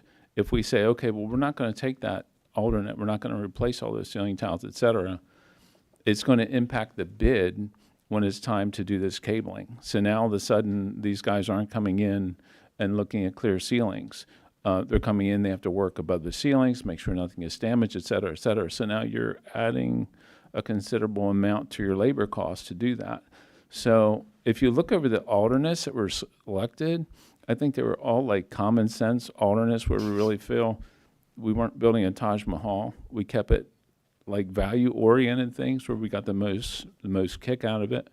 But I think we would have to be careful if we're going to dissect that now, because some of these items you pull out are going to impact the cost of other things possibly. And can I just add on to the finance? So we put aside about $1.2 million for this project in our capital reserve. So we assigned that fund balance to go for these projects. We do still have a capital reserve fund balance. So the $500,000, if decided to move forward with the full athletic field program, could be funded from our capital reserve at that time in 2 years. So we still have some money in our capital reserve. We left some money for one, depending on what happens over at at that location. So we did keep some money in our capital reserve. So that is using our own money. However, we're not borrowing and paying interest on that money. I also want to point out, as I've talked about before, is we have established through the Community Giving Foundation, a foundation for the district use when there's funding for things that we cannot afford, and it's called the Ironman Foundation. And what we would like to do with that, and I'm in talks with Kara C. Schultz to begin a capital campaign. Again, this is not a district charity organization, but it is a charity to benefit the district, and it is set up and run by an advisory board, which the superintendent myself participates in that, and quite honestly has been very vocal about getting it set up so that we can have something similar to what they have at Lewisburg with Green Dragon, or what they have at Milton. I think theirs is a Panthers.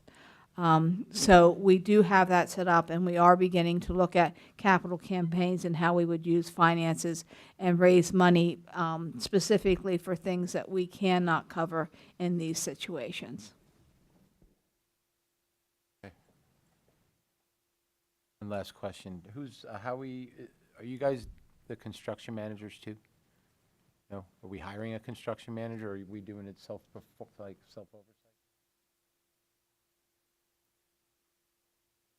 No, I know, I'm not challenging that.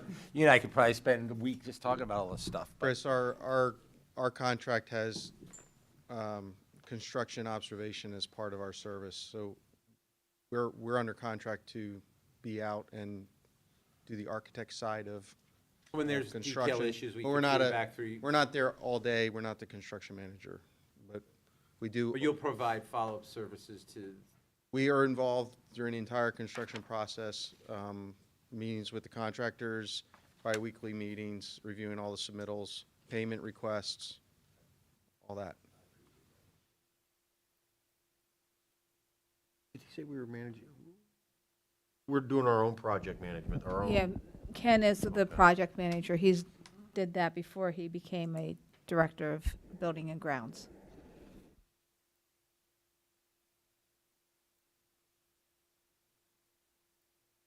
Thank you. Any other comments?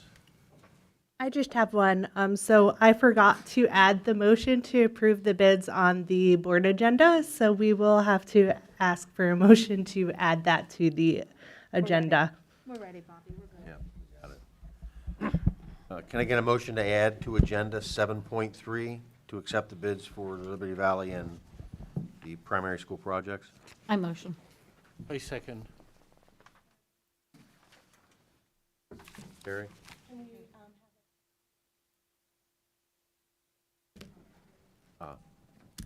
And is there any public comment as far as they add in the motion? Motion to spend the money, or is it? Motion just to add. This motion is just to add it to the agenda. Because it's not already on the agenda, so we have to add it first, and then we'll vote on the actual motion later. And there'll be another public comment. Okay. Then we have to post the agenda again tomorrow within 24 hours and explain why. So all to be copacetic with the new Act 65 requirement. Ms. Terry? Ready? Mrs. Cooper, Yes. Mr. Kroll, Yes. Dr. Gatachu, Yes. Mr. Reichard, Yes. Mr. Huron, Yes. Mr. Vognetz, Yes. Mr. Clauser. Yes. Public comment before or after? Wait till 7.3 and do that. Pathways. Okay. Okay. I kind of.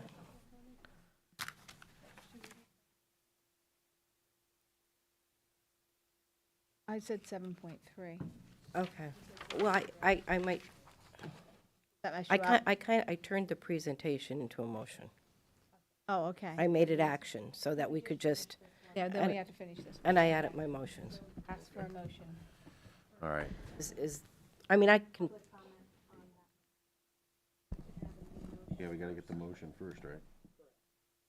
All right, can I get a motion to approve or accept the bids for the Liberty Valley and primary school projects?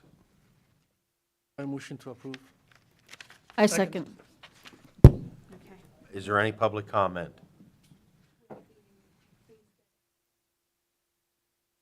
Sir, could you state your name and address? Peter Pandolfo, 17 Country Road, Danville. May I address one aspect of this project, small one, the soffit and the material that's been chosen for the soffit? He said it was a synthetic stucco, and there's going to be lights, probably recessed lights from what I saw in the picture. Stucco is not smooth, and if you ever tried to clean stucco, whatever you rub against it kind of sticks, like, and can tear away at whatever you're trying to wipe it down with. So gnats and bugs are gonna probably get caught up in a textured surface that's not smooth. That would make it more difficult to clean. Might just be an issue for maintenance you want to consider. The type of texture or lack of texture in the soffit. Thank you. Is there any other comment? Well, getting back to the soffit Sir, stuff. can I get your name and address, Scott please? Schultz, 357 Reed Road, Danville. Getting back to the soffit and one thing, did you ever try bird spikes to keep the birds away? I mean, that'd be a lot cheaper than soffits. I don't know.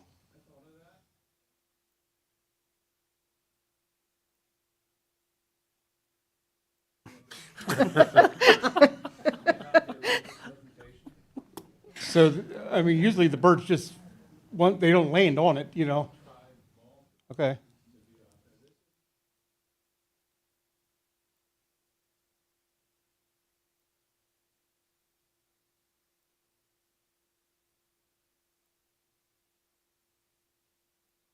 Yeah, I can imagine it's a problem.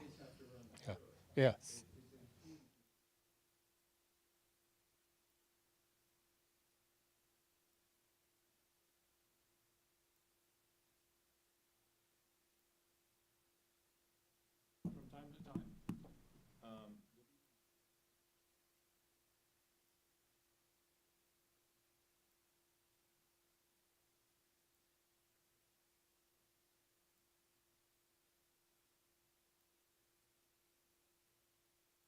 Okay. And another thing, just over the whole project in general, all these different options and stuff that they talked about, I look at it as, one, is it going to improve the safety, health, or mental health, physical health of the child, the students? Number two, is it going to improve their education, any of these? And number three, is it going to preserve the assets of the taxpayer? I mean, if it don't fit one of those three criteria, then you don't need to do the option. You know, we don't need to have something nice. We need to have it functional. And then when Ricky was saying about this other group or whatever, Ackerman group or whatever you said, foundation, that's where they would come in and do the more flashy stuff, if that's what you'd want. But you know, I'm just thinking, you know, if it ain't going to benefit the children physically and mentally, and if it ain't going to, you know, increase test scores in the education of the child, and if it's, you know, and if it's not going to protect the asset that the taxpayer already has invested in the building, then decorations don't mean much. So that's just where I stand on it. You know, I think every one of them could be looked over one at a time, and maybe some throw it out, maybe they're all there. You know, that's my thoughts. Mr. Schultz, in the Building and Grounds Committee meeting, we looked at them and reviewed very carefully each alternative to discuss whether it was beneficial, whether it was the right thing to do. The majority of this project is to preserve the building to be used for another 15 to 20 Yes. years. And, you know, a lot of it's mechanical, those kind of things.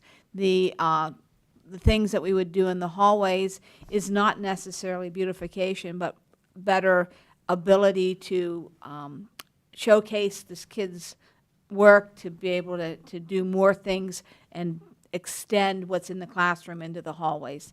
So it's, I don't see any of it as being something that's not functional or more important for education.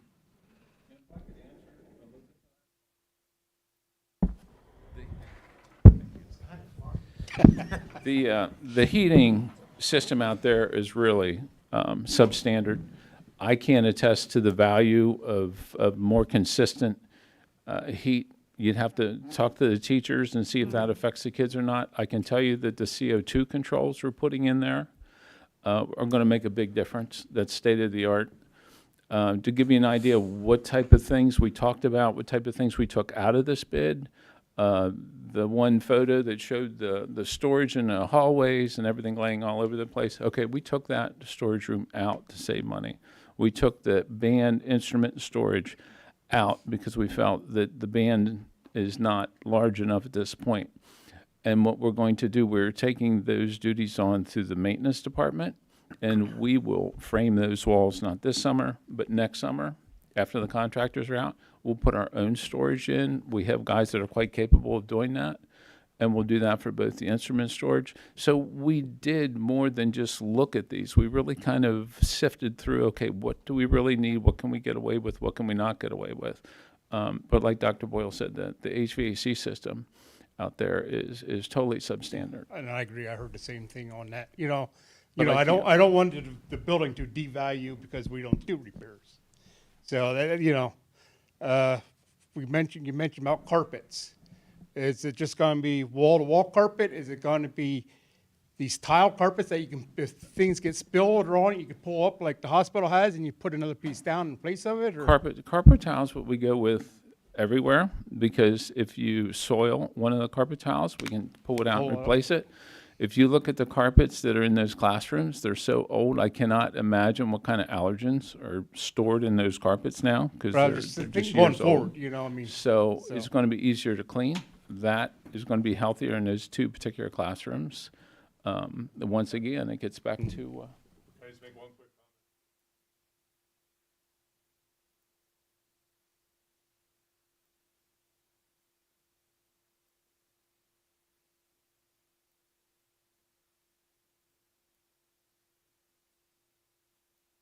So the obviously carpet did. you're looking to put down is the tile carpet?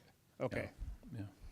Just in the picture, it looked like one, Well, it always does. It's So supposed to. that's what I'm saying. It's, Supposed if a kid spills paint on it, I don't want to replace the whole room, just this one tile, so. Yeah, we beat this up pretty good, and that's why we ended up with 13 alternates. And a lot of times you won't have that option, but I think we all had that suggestion, so we could kind of itemize and cherry pick what we wanted, what we didn't want. And I thought the bids were Okay. very good. That's all I have, so. Thank you.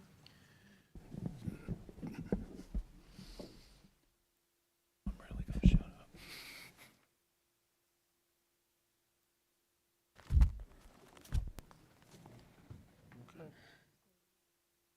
Is there any further comment?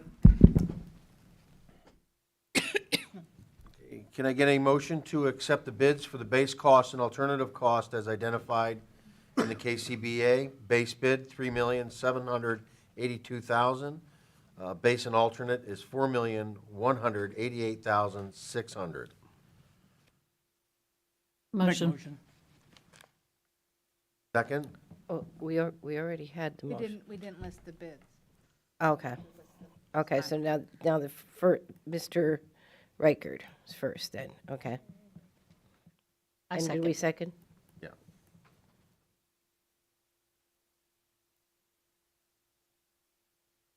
Mr. Kroll, Yes. Dr. Katachu, Yes. Mr. Reichard, Yes. Mr. Huron, No. Mr. Vognetz, No. Mrs. Cooper, Yes. Mr. Clauser. Yes. Motion carries.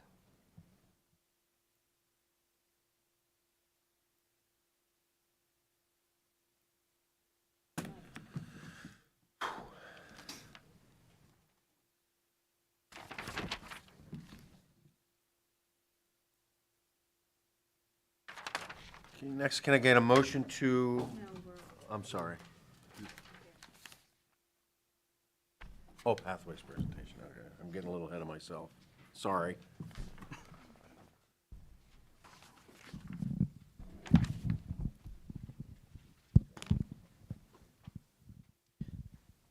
We're good to go?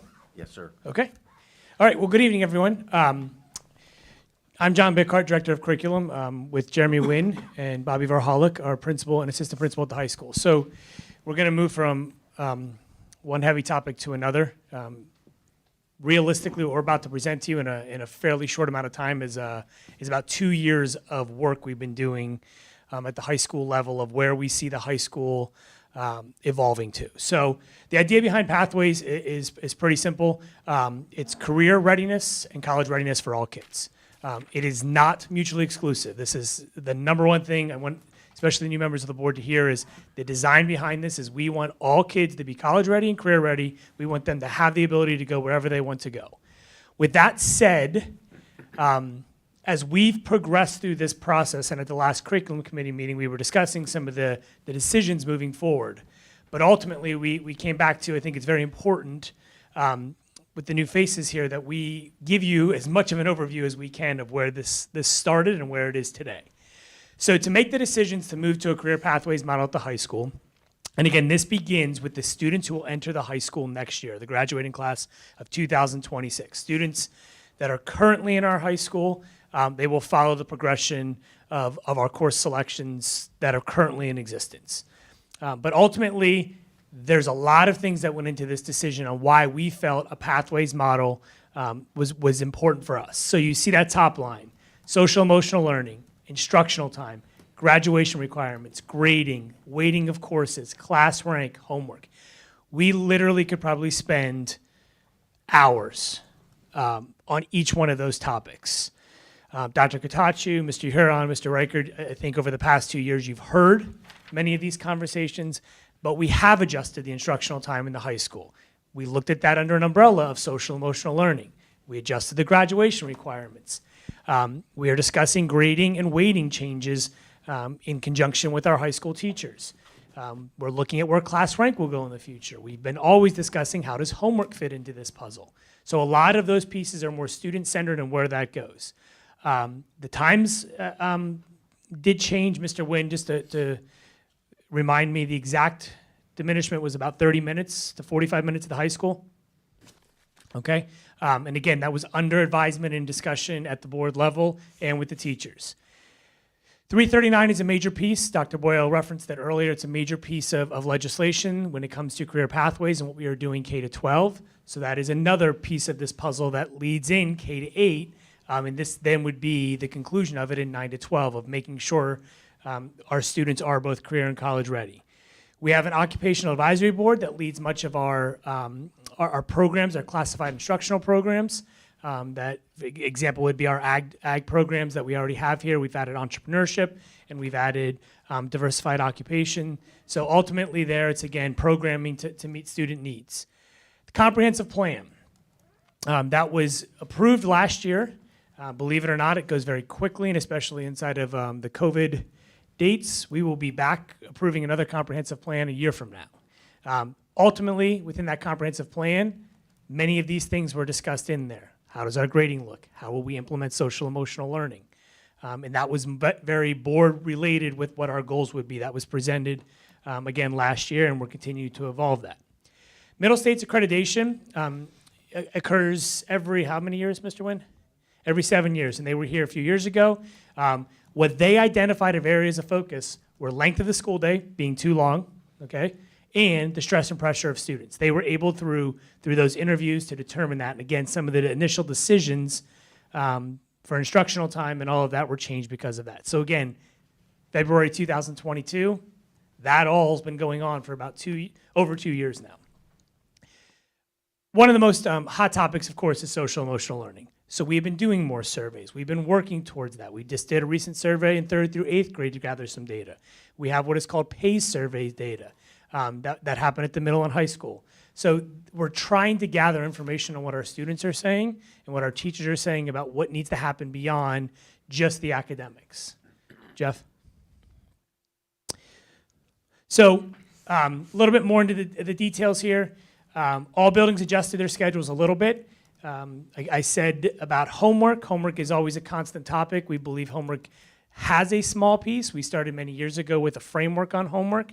Ultimate goal there is that students are very busy when they leave here, whether it's work, sports, extracurriculars. We're trying to balance that. And we also tried to look at start and end times and maximize the time in the day. But again, through some of the details we got back, that's why we shortened the day, especially at the secondary level. Class rank, weighting, and grading, I think, is extremely important. This is, again, a very detailed conversation, especially with our last curriculum meeting. We are going to look at what that looks like as a district. We have been in serious conversations with our teachers. That's gone on for about 18 months. That would have began more, I would say more 12 to 18 months, when we were back from COVID in September of last year. We really tried to jump into it then. But ultimately, we are looking at making some adjustments to that. We still want to keep weighting, but we're just adjusting that a little bit, and we're looking at grading inside of a scale. And failing right now is at about a 69. We're looking to make that near a 64 instead, trying to meet halfway with what some of the recommendations were made by the prior board of looking at the weighting system and the grading system. So we're working through that. We've done parent meetings. I know it's difficult because sometimes people feel they haven't had a discussion. We have opened multiple meetings. Those are 3 of them, the 3 most recent that we did to invite parents in. We met in the auditorium. We've been trying to share with them layers of where our Pathways program is going. We were showing them schedule samples if your child was interested in certain areas. So we've been trying to keep people informed. We know people are busy, and a lot of times people can't attend meetings, so we've posted those meetings and those PowerPoints online. And then I think, probably the bottom one's probably the most important, right? What our students are looking towards, and then I would say that our faculty becomes that next level of what is in the best interest of the people that are in the trenches every day, teaching and learning. So we have really worked with our teachers to make suggestions on what they want to see enhanced at the secondary level. What courses can we add? What do we need to adjust? What do they believe when it comes to the grading systems and the weighting systems? And then also, Mr. Wynn and Mr. Varhalik have done a lot with meeting with students. So again, in an attempt and what we can answer questions when we're finished here to keep this moving, that's as quick an overview as we can do of what we've done in the past 2 years. And Mr. Wynn will take it from here. Okay, thank you. Good evening, everyone. Jeff, please go to the next one. So, again, the Pathways model, this was a conversation that has been 2 years in place here. And we look at statistics to base off of why we need to make a change. If you think of a graduating class of about 150, it's about where we're at now. 100 of those students are currently going to a 2 or 4 year school. And so there's 50 kids out of a class of 150 not going to a 2 or 4 year school. And we want to make sure we're meeting the educational needs of all students, not just the 2/3 that are going to college, but what do we do for those other 50 students as well? Ultimately, as parents, we hope our kids do get a job at some point and move out of the house. So it's also those students who are going to 2 or 4 year schools. But what we learned in looking at statistics, and this is one of the statistics that we shared at our Pathways presentations, is about 80% of college students in the United States change their majors at least once. So again, if out of 100 students who go to a 2 or 4 year school, if 80% of those change their major at least once, what are we doing wrong in the high school setting that we're not preparing students to best pick the degree or the job that they want to do?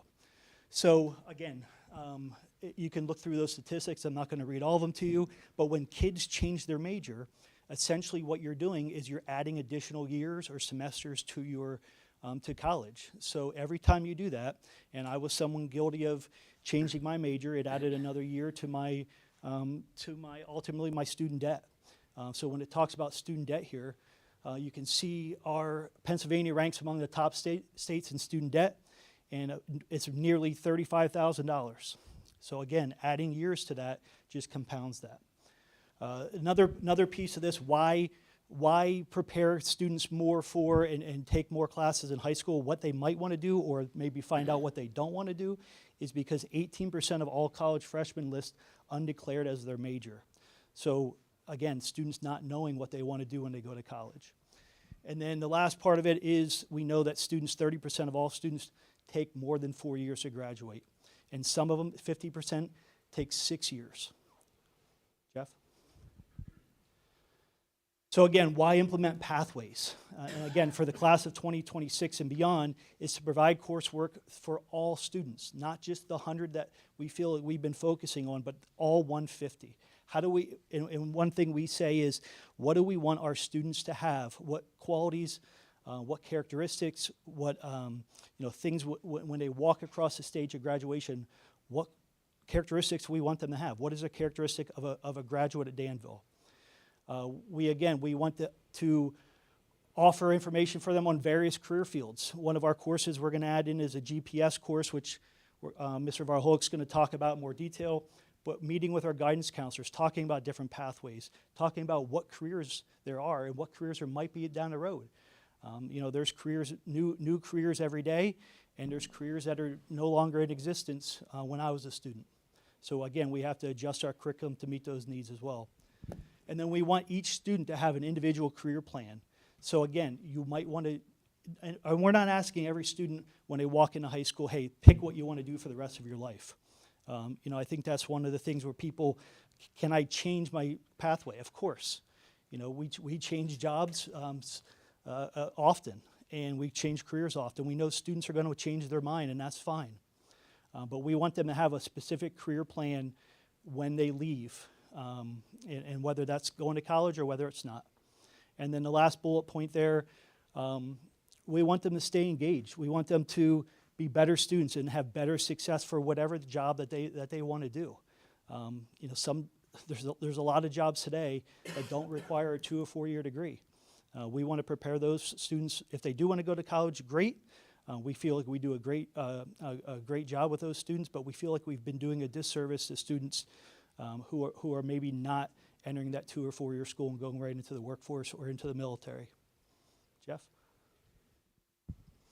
All right, and the last thing here that I have is some of the changes. So tonight it's on there to approve 2 course selection guides. One for the students who are currently freshmen through 11th grade, and then the class of 2026 is where you'll see the biggest changes. There is a pathways model here, a big wheel that we have, and we've broken up into different pathways. We can share that with you. I think it was part of your board notes there.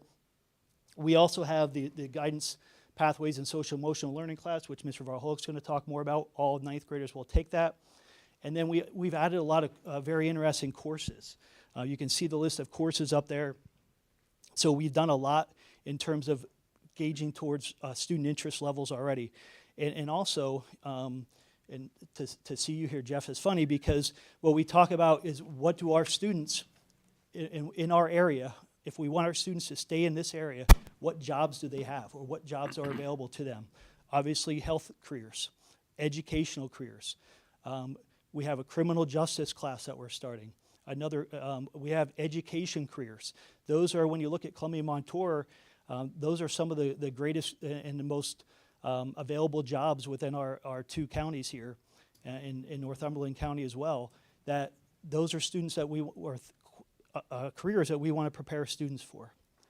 And then, again, we have additional course offerings and dual enrollment courses. I just did send something out to all parents for dual enrollment courses. Those are growing. We had some English classes that are just recently approved for additional dual enrollment classes. And what those are essentially, our teachers teach, let's say, an AP English course. Parents can sign up and pay the $300 for that course, and it becomes they get a college transcript through Lackawanna College. So it's our teachers teaching it. We have a lot of students who leave with 1 year under their belts by their students paying, or by their parents, well, hopefully the parents paying their for the transcript and for those credits.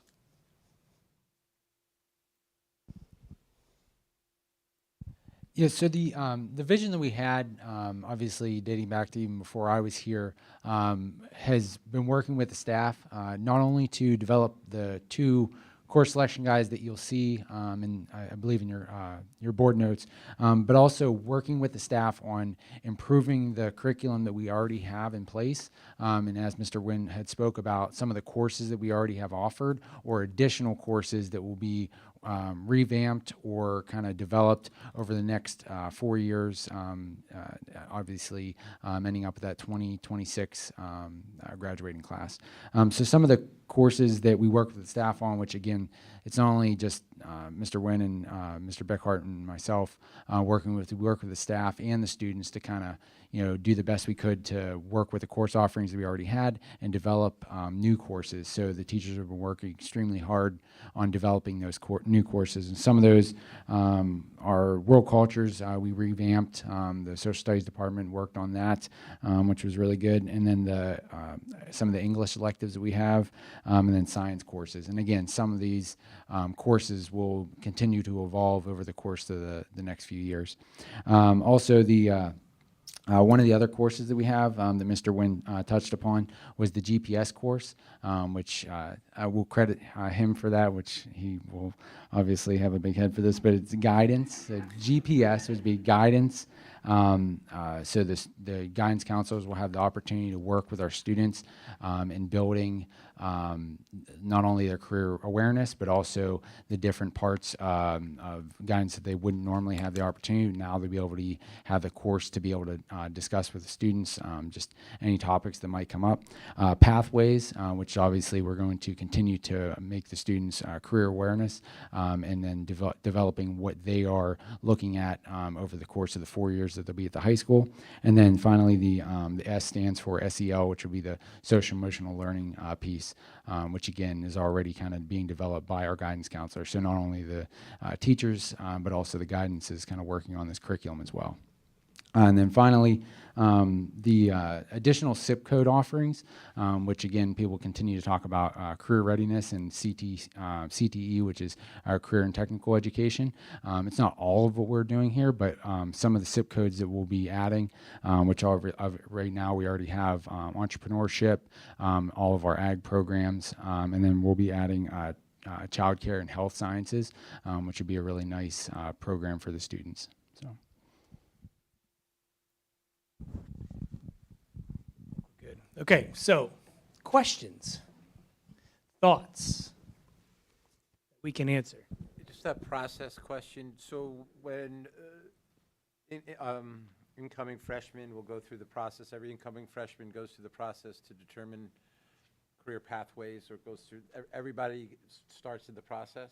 Yeah, so there'll be things that we'll continue to do K to 2, 3 to 5, 6 to 8. We're already making we already have conversation in 8th grade about how we're doing career presentations. We're looking to do them more spring-oriented. The students will do an initial selection of courses. What we found is that in 9th grade, not much changes for a student.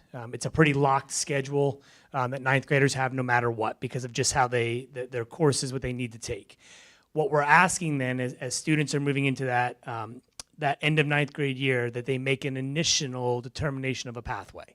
They start thinking about my interest over the course of my time in elementary school, middle school. This seems to be where I'm going. That does not necessarily mean that's where they'll finish. By the middle of their junior year is when we'll have them commit to a pathway. At that point, what our goal will be is, you've looked at this, you've had time, you've spent time over the course of 2.5 years, doing some courses. What is something right now you think your career might move towards? But there's flexibility. Courses are going to cover various things. So we've spent a ton of time trying to make sure we map that out. But yes, some of this is about working with students to make some choices, trying to guide them. Mr. Wynn put up there some statistics. Even if we help a few students and a few families move in a better direction, guiding their child to what is more interesting to them, that's the goal. It really is. Thank you, that makes sense. Any other questions? Why do we have to wait for the next freshman? Why can't we Start right away? Yeah. Mr. Wynn, go ahead. You want to take that a little bit? Well, again, we think it's valuable, but it becomes logistics in terms of how do we implement and how do we start classes. So it is a process. So students are required to have so many credits to graduate, and so many credits within each core area, and then also so many elective credits. So for them to certainly we do career guidance now, and we do college guidance and all those types of things. But to do it in terms of an incoming class makes it cleaner, and also with the adjustments of weighting, we feel an adjustment in weighting de-incentivizes kids to take courses that they are not interested in. The higher the weighting, some students take those courses just because of the weighting and not really their interest level. So to do that, it makes more sense to just gradually implement it as students go through the process. So that we don't have a lot of students taking currently with a weighting of 1.12 for some AP classes, and then what we're recommending for AP classes is 1.04 for a weighting. So you take a grade, and again, if you do the weighting piece of it just all at once, you've had some students who are competing, let's say an incoming senior next year might have had an AP class weighted at 1.12, where other students have only ever had an opportunity at 1.04. So it just kind of makes it cleaner for that one whole class. But the pathways piece of it, for sure, those discussions are happening with our guidance counselors all the time with, what do you want to do? Most of us as parents, we say, what do you want to do? And the answer changes maybe sometimes in the wind. But what we want to do is say, hey, that's okay to change your mind. That's okay. Some of you might know day one when you enter high school, or maybe in middle school, or maybe when you were growing up, you always knew you wanted to be something. And that's great if you do that. But the majority and the percentages are not saying that that's realistic. So it's a great question, and I appreciate it. I guess for simplicity's sakes, it just makes it a cleaner transition to start with an incoming class. Anything else? And I think this is wonderful. I think this addresses something that still stands so important. Back in November in the auditorium, you did I'm talking to you, Dr. Bickart. You did a presentation on the holistic view of every student, and that still is a huge thing from my seat. As we progress in this direction, which I think is harder for the district, are we also considering like some incremental look back to be able to measure against success? Like, hey, So- this is cool, this is great, it worked great, or I didn't I didn't put you up to this. Let's admit that, right? Hey, I did you not like put you up to this $1 for question. soda? So I'm excited. So one of the most interesting things recently I've just learned is working with the IU, they have what's called a national clearinghouse they're using. So one of the things we've been trying to figure out is what really happens when our kids leave here. Who is getting that data? When reality sets in. And it's difficult. A lot of places struggle to find that data, right? How are universities keeping up? Did a kid change? Are they still there? So we're going to work through the IU with this national clearinghouse. So what our job will be is to start putting in our seniors when they graduate. Are they going to college? Are they going to the workforce? And then the goal is going to be to try and keep up with that. So this is one step closer. I'm not saying it's going to be perfect, Right. but it's one step closer into trying to do that, right? And I think it's another piece of this, again, with the GPS course and all of that, is we're guiding kids earlier and then trying to stay with them later as well. So, I think especially for the new members, the thing that needs to be absolutely clear on this is a lot of people question when you go to this model that you're going away from being an academic-focused institution. Okay, Danville prides itself on being a highly academic high school district. As elementary principal for many years when I was at the primary school, I didn't see what all was going on. In the past 2 years, I've had the opportunity to analyze this, work with this team, look at this. I have yet to find where we are making any changes that still don't promote allowing students to achieve to their highest AP courses, everything. The difference we feel we're making, not every kid in this community is that kid. And we need to stop thinking that every kid is that kid and that all 150 kids graduate here and go to 4-year degrees. We have kids in this community that we need to have better courses, better opportunities for. Jeremy pointed out it's at least 1/3. Our data shows that now, but we don't even have a clear understanding of the 2/3 that go to college. Are they staying? How's that all playing out? So We're not going to give up on making sure we're still a high academic institution, pushing APs, pushing those kids that want to go there. We just want to change some of the ways kids are getting there, and we want to have better communication with them. They choose to go that direction, fine, great. But if they don't, and they go different directions because we've got courses that meet their needs, even better. And the other piece of it is, you know, and we talked to Dr. Katachu about this, we need to analyze things as we make changes. So in a 2-year process, we need to go back in not just 2 years, but certainly within 2 years and say, this was beneficial, this we might need to change, this we might need to revise, you know, this we might need to adapt a little bit. And the curriculum is something that you're always evolving and changing, and new courses and with you know, interest levels of kids and teachers and those types of things are things we need to continue to evolve. And so that's the neat part of a course selection guide doesn't stay the same year after year after year after year, because we're meeting different standards, we're looking at interest levels and those types of things as we move forward. So I think the word I like here is the data-driven continuous improvement. mm-hmm. And this last piece up here is our Pathways wheel, and one of our students created this in one of our digital arts classes. So these are the areas of separation that we would be looking at. Now, some courses would fit into multiple areas, but you have agri-science, healthcare and sciences, human and social services and education, arts, humanities and communications, engineering, manufacturing and industrial tech, and business, finance, information and computer technology. And then there's sample careers or sample qualities or qualifications within each one of those. Anything else? Any other questions? I think one of the things that's going to get the public's attention out there is changing the weighting on those AP classes. Sure. They're going to want to know what effect is that going to have on collegiate scholarships, because it's going to lower GPAs. Potentially, yep. So I mean, I don't have a kid in college anymore, but I know that that would be one of the questions that I had. Sure. Because Yeah. are they going to be as competitive as their peers? Yes, and weighting varies across across the United States on what you do for high school weighting of an AP class. We have one of the highest weightings of AP and honors classes of anyone in the region, and we have within this presentation that you can view, we have samples of what our guidance counselors went and looked at across the whole entire area. There's some schools that have what we have, but we are certainly higher. And what we found is many kids take those classes for the weighting. Not solely, and not all. You know, some of them certainly take them from interest levels, but there are students who are on the fence, and it's funny.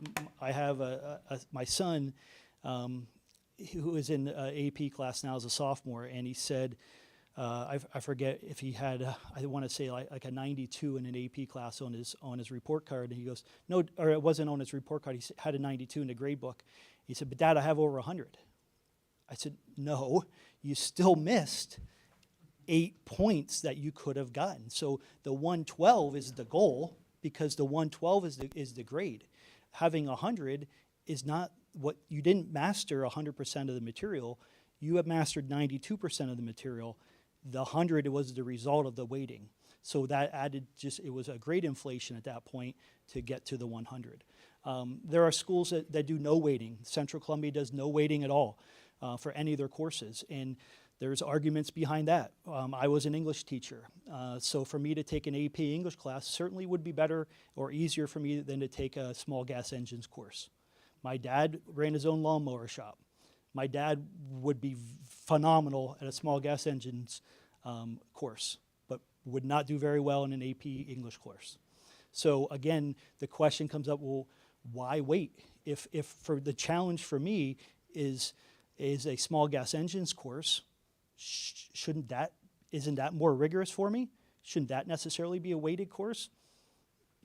You know, who's to determine the rigor in that sense of an AP or any kind of weighting? I know this is a topic John loves to talk about. So. Well, I think it's a great question. it's an important question because you're right. From a community standpoint, in Danville High School, 1.12 has been there, and Jeremy said it. 88 in an AP class, okay, is 100 in every other class. We get it. I think one of the things that is so important in this conversation is, and if I'm willing to say this where every teacher is going to hear me, then, it's accurate.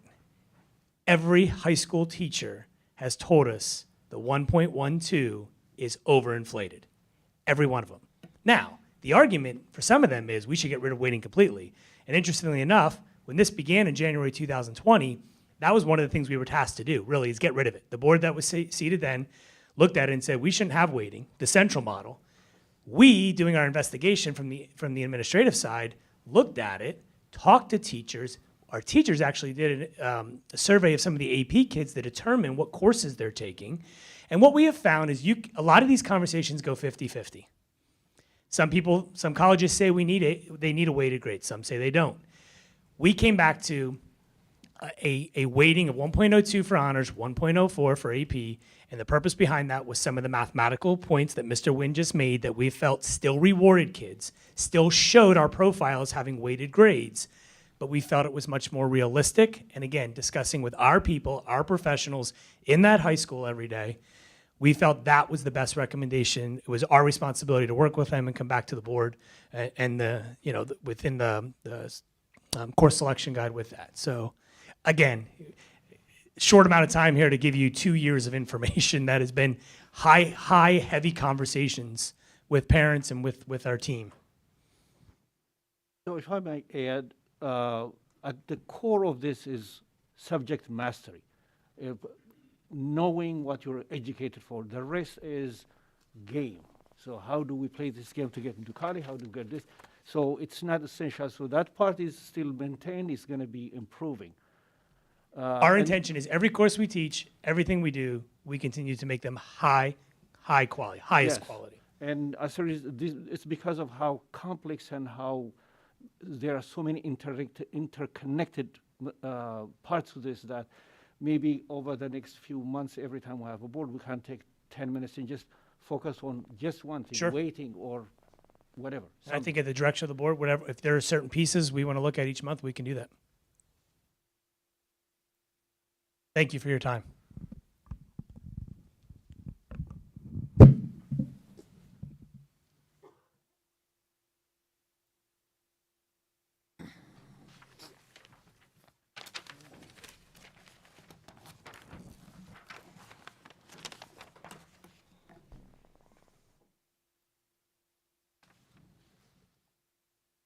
Can I get a motion to approve the consent agenda items? The agenda items which are listed on your agenda, they're too numerous to name. I make a motion. A second.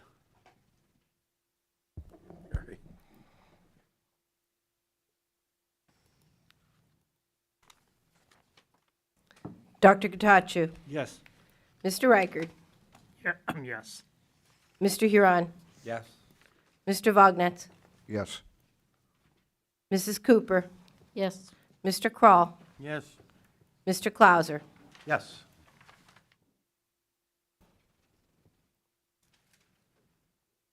And I'll need a motion to take action to approve payment of invoice number 47563 for the amount of $36,501 to KCBA Architects for professional services rendered for Danville Primary School renovation project through December 31st, as presented. A motion to approve. Second.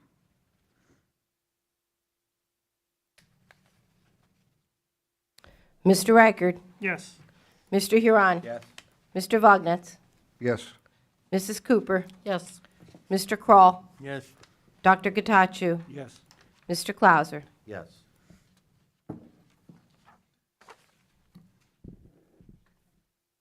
Motion carries. And I need a motion to approve payment of invoice number 47594 for the amount of $232,971.30 to KCBA Architects Professional Services rendered through December 31st for the Liberty Valley Intermediate renovation as presented.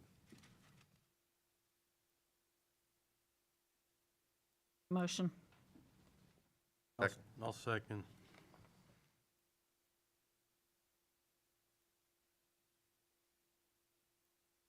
Mr. Huron, Yes. Mr. Vognetz, Yes.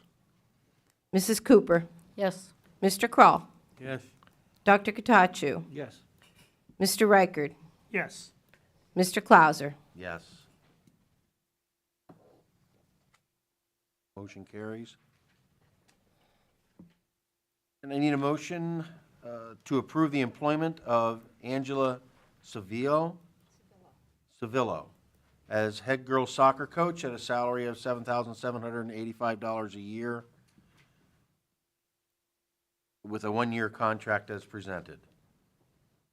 Make a motion. I second.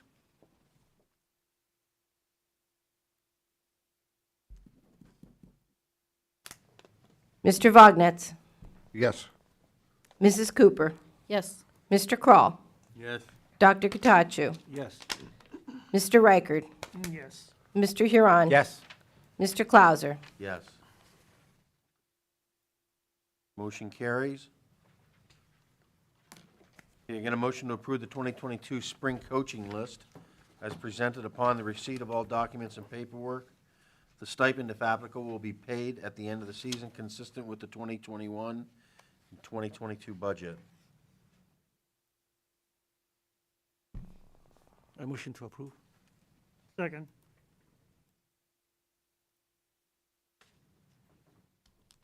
Mrs. Cooper, Yes. Mr. Kroll, Yes. Dr. Katachu, Yes. Mr. Reichard, Yes. Mr. Huron, No. Mr. Vognetz, Yes. Mr. Clauser. Yes.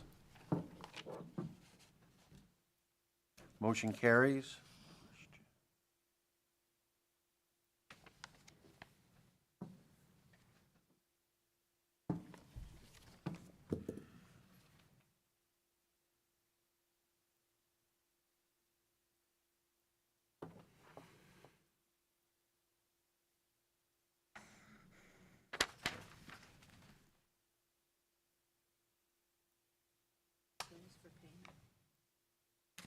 Take it, right?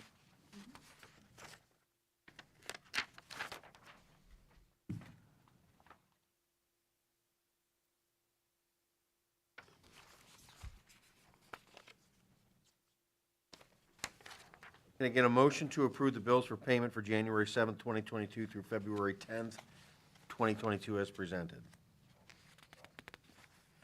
Make a motion. I second.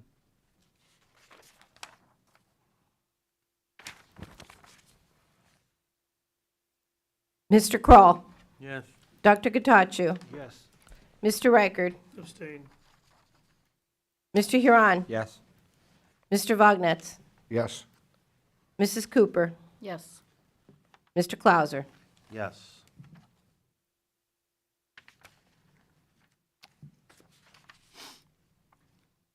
And I need a motion to commit the uncommitted funds for the class of 2015, class of 2016, class of 2018, class of 2019, and class of 2020, class of 2021, to purchase the 10-foot scorer's table with digital graphics and scoreboard for the high school gym. The remaining amount of $891.55 will be funded out of the high school budget. These classes failed to make a commitment by graduation, and therefore the motion is consistent with the board policy number 618. I motion. I second.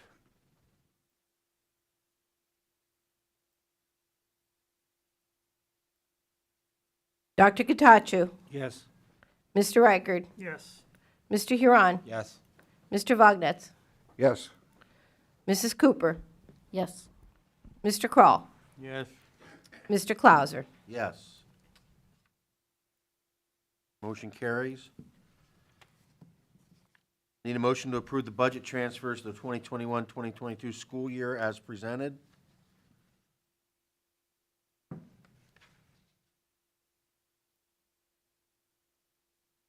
Motion to approve. Second.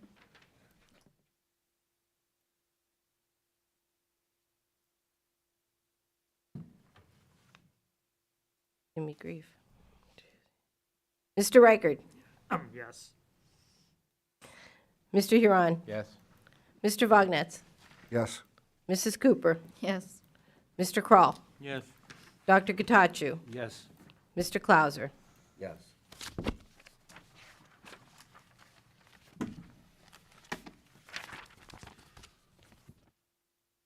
Okay, need a motion to approve Andrea Bainey as mentor for Vanessa Hunter for the second half of the 2021-2022 school year. Her stipend will be $400 for 1/2 year of mentorship. I motion to approve. Second.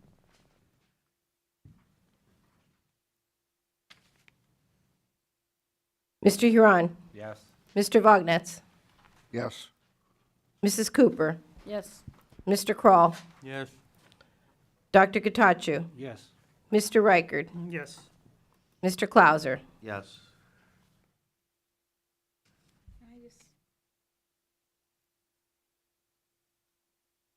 I just want to stop for a moment, if you don't mind, and I'd like to recognize the retirees that will be retiring at the end of this school year. We have Mary Lou Potter, who has been a elementary school teacher in this district for probably 30 years or more. She has been amazing. We have people who had her as a child and now have their children and maybe even grandchildren having this wonderful teacher. So she will be very difficult to replace. Additionally, we have Kelly Smith Wells, who is our agriculture teacher at the high school, and she is ready to go on to the next level of her modified career. She's having her own business, and she's very excited to move forward with that. So we wish her the best in her new business. We also have Holly Berkey, who is a learning support teacher at Liberty Valley, but she spent many years as an elementary teacher. She too has given us over 30 years in this district, and she is going to take time to be with her grandchildren, enjoy that level of her life, and change as she goes forward. So we will sorely miss all three of these long-term teachers. I believe there was one more. Yeah, Molly Regal. I don't even see it on here, but I do know that she also is retiring. Again, she's a teacher that's been in the district for many, many years and will be sorely missed. We appreciate the service of all these people, and if you look at it, there's more than 100 years of experience walking out our doors. So that's pretty significant. Thank you.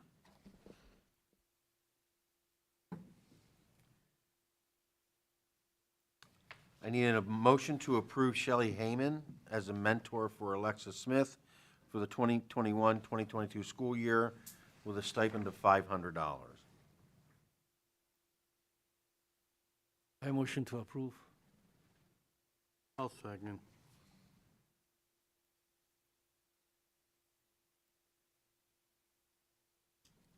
Mr. Vognetz? Yes. Mrs. Cooper? Yes. Mr. Kroll? Yes. Dr. Gatachu? Yes. Mr. Reichard? Yes. Mr. Huron? Yes. Mr. Clauser? Yes. Motion carries. I need a motion to approve the voluntary transfer agreement between the Danville Area School District and Mr. Johns as presented. Mr. Johns will be transferring from the bargaining unit, to the bargaining unit in the guidance counselor position at the contracted yearly salary of $80,437, effective July 1st, 2022. I motion to approve. Second. Mrs. Cooper? Yes. Mr. Kroll? Yes. Dr. Gatachu? Yes. Mr. Reichard? Yes. Mr. Huron? Yes. Mr. Vognetz? Yes. Mr. Clauser? Yes. Motion carries.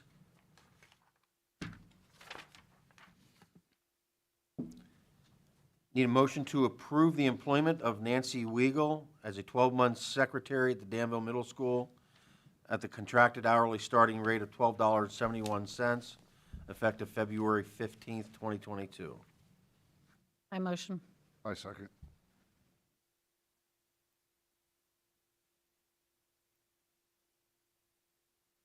Mr. Kroll, Yes. Dr. Katachu, Yes. Mr. Reichard, Yes. Mr. Huron, Yes. Mr. Vognetz, Yes. Mrs. Cooper, Yes. Mr. Clauser. Yes.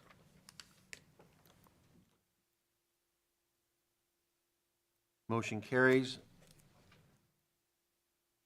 I need a motion to approve the employment of Laura Reno as a 205-day secretary at Liberty Valley Intermediate School at the contracted hourly rate of $12.71, effective February 22nd, 2022. I'll Make a that motion. Second? Second.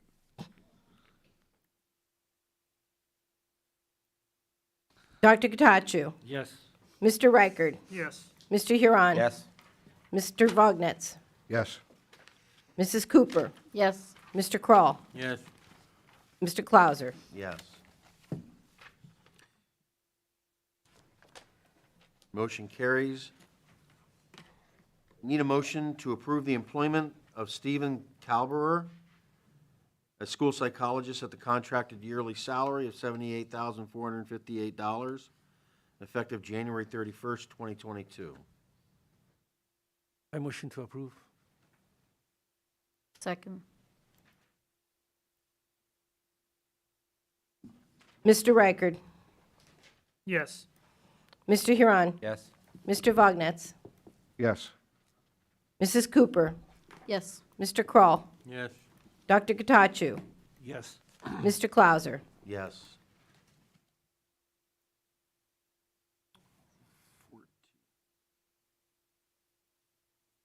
I need a motion to approve the transportation study proposal from PASBO in the amount of $5,000 as presented.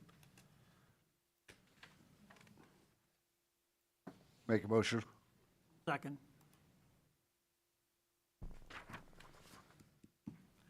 Can I ask a quick question on that? What's the scope? Not clear. It was attached. The scope of it is to look at our data. We did have a finding on our transportation in our last audit on our non-pub students. We also switched software for transportation since that time. So the scope is to look at our data, make sure our data is correct, make sure what we're reporting to PDE is correct, and then also what we're paying out to the contractors are correct. Thank you for that. Very eloquent. Thanks.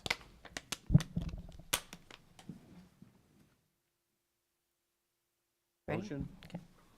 Mr. Huron, Yes. Mr. Vognetz, Yes. Mrs. Cooper, Yes. Mr. Kroll, Yes. Dr. Katachu, Yes. Mr. Reichard, Yes. Mr. Clauser. Yes.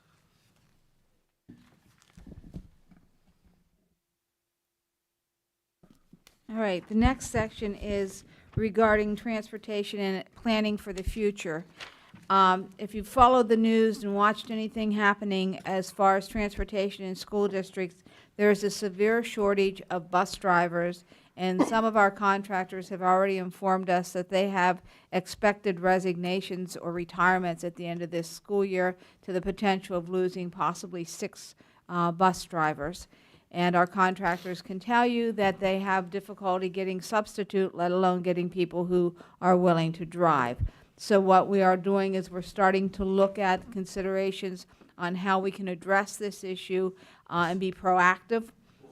There are a couple things that we'll be looking at. One is K-12 busing, another is double runs. So that could then lead to some changes in the hours for the students, and it also could change, you know, like if we did double runs, we'd need approximately an hour between the 2 runs so that we could get everybody into the building. So the elementary could start at an hour later than what the high schools would. So all those things are being looked at. We need to, though, address it, because we don't want to come up short come August, September, in order to make sure that we have what we need. We're also working with our software company, TransFinder, to determine the best routes and how we can best accomplish this. So it's something that we've already started to look at, but we wanted to make sure that you and the public are aware that potential changes are going to have to come about.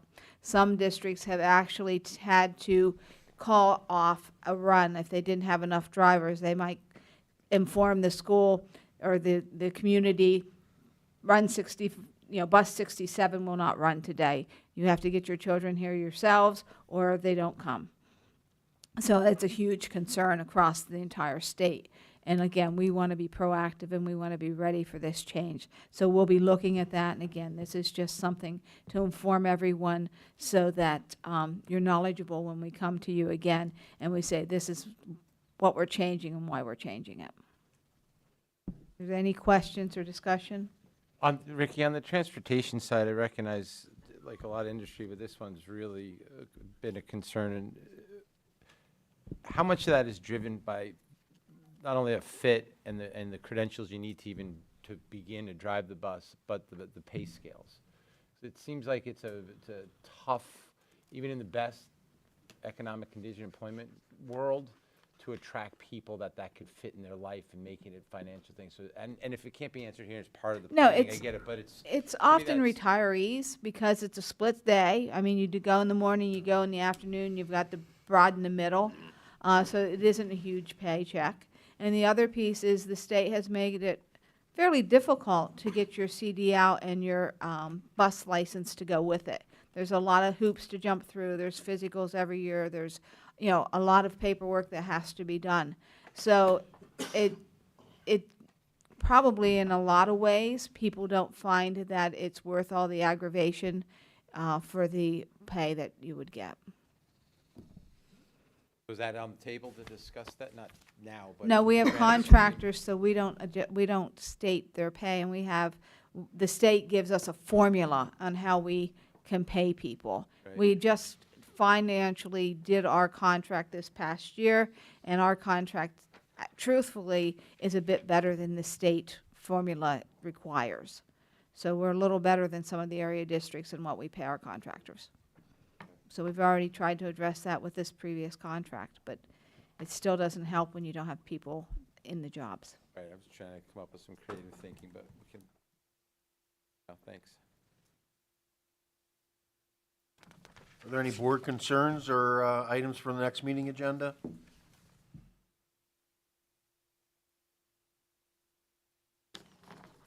I'd like to open up for public comment. Just a quick one, it's me again. I think maybe for the minutes, you said about the scoreboard being 10 feet, it's 20 feet. So, I don't know if it makes a difference in your minutes, but. The length on it. Yeah, the old one was 10, the new one's 20. Yeah, but the whole.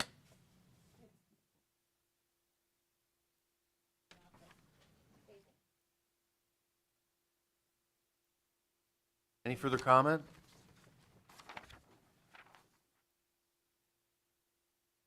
Can I get a motion to adjourn the meeting? I motion.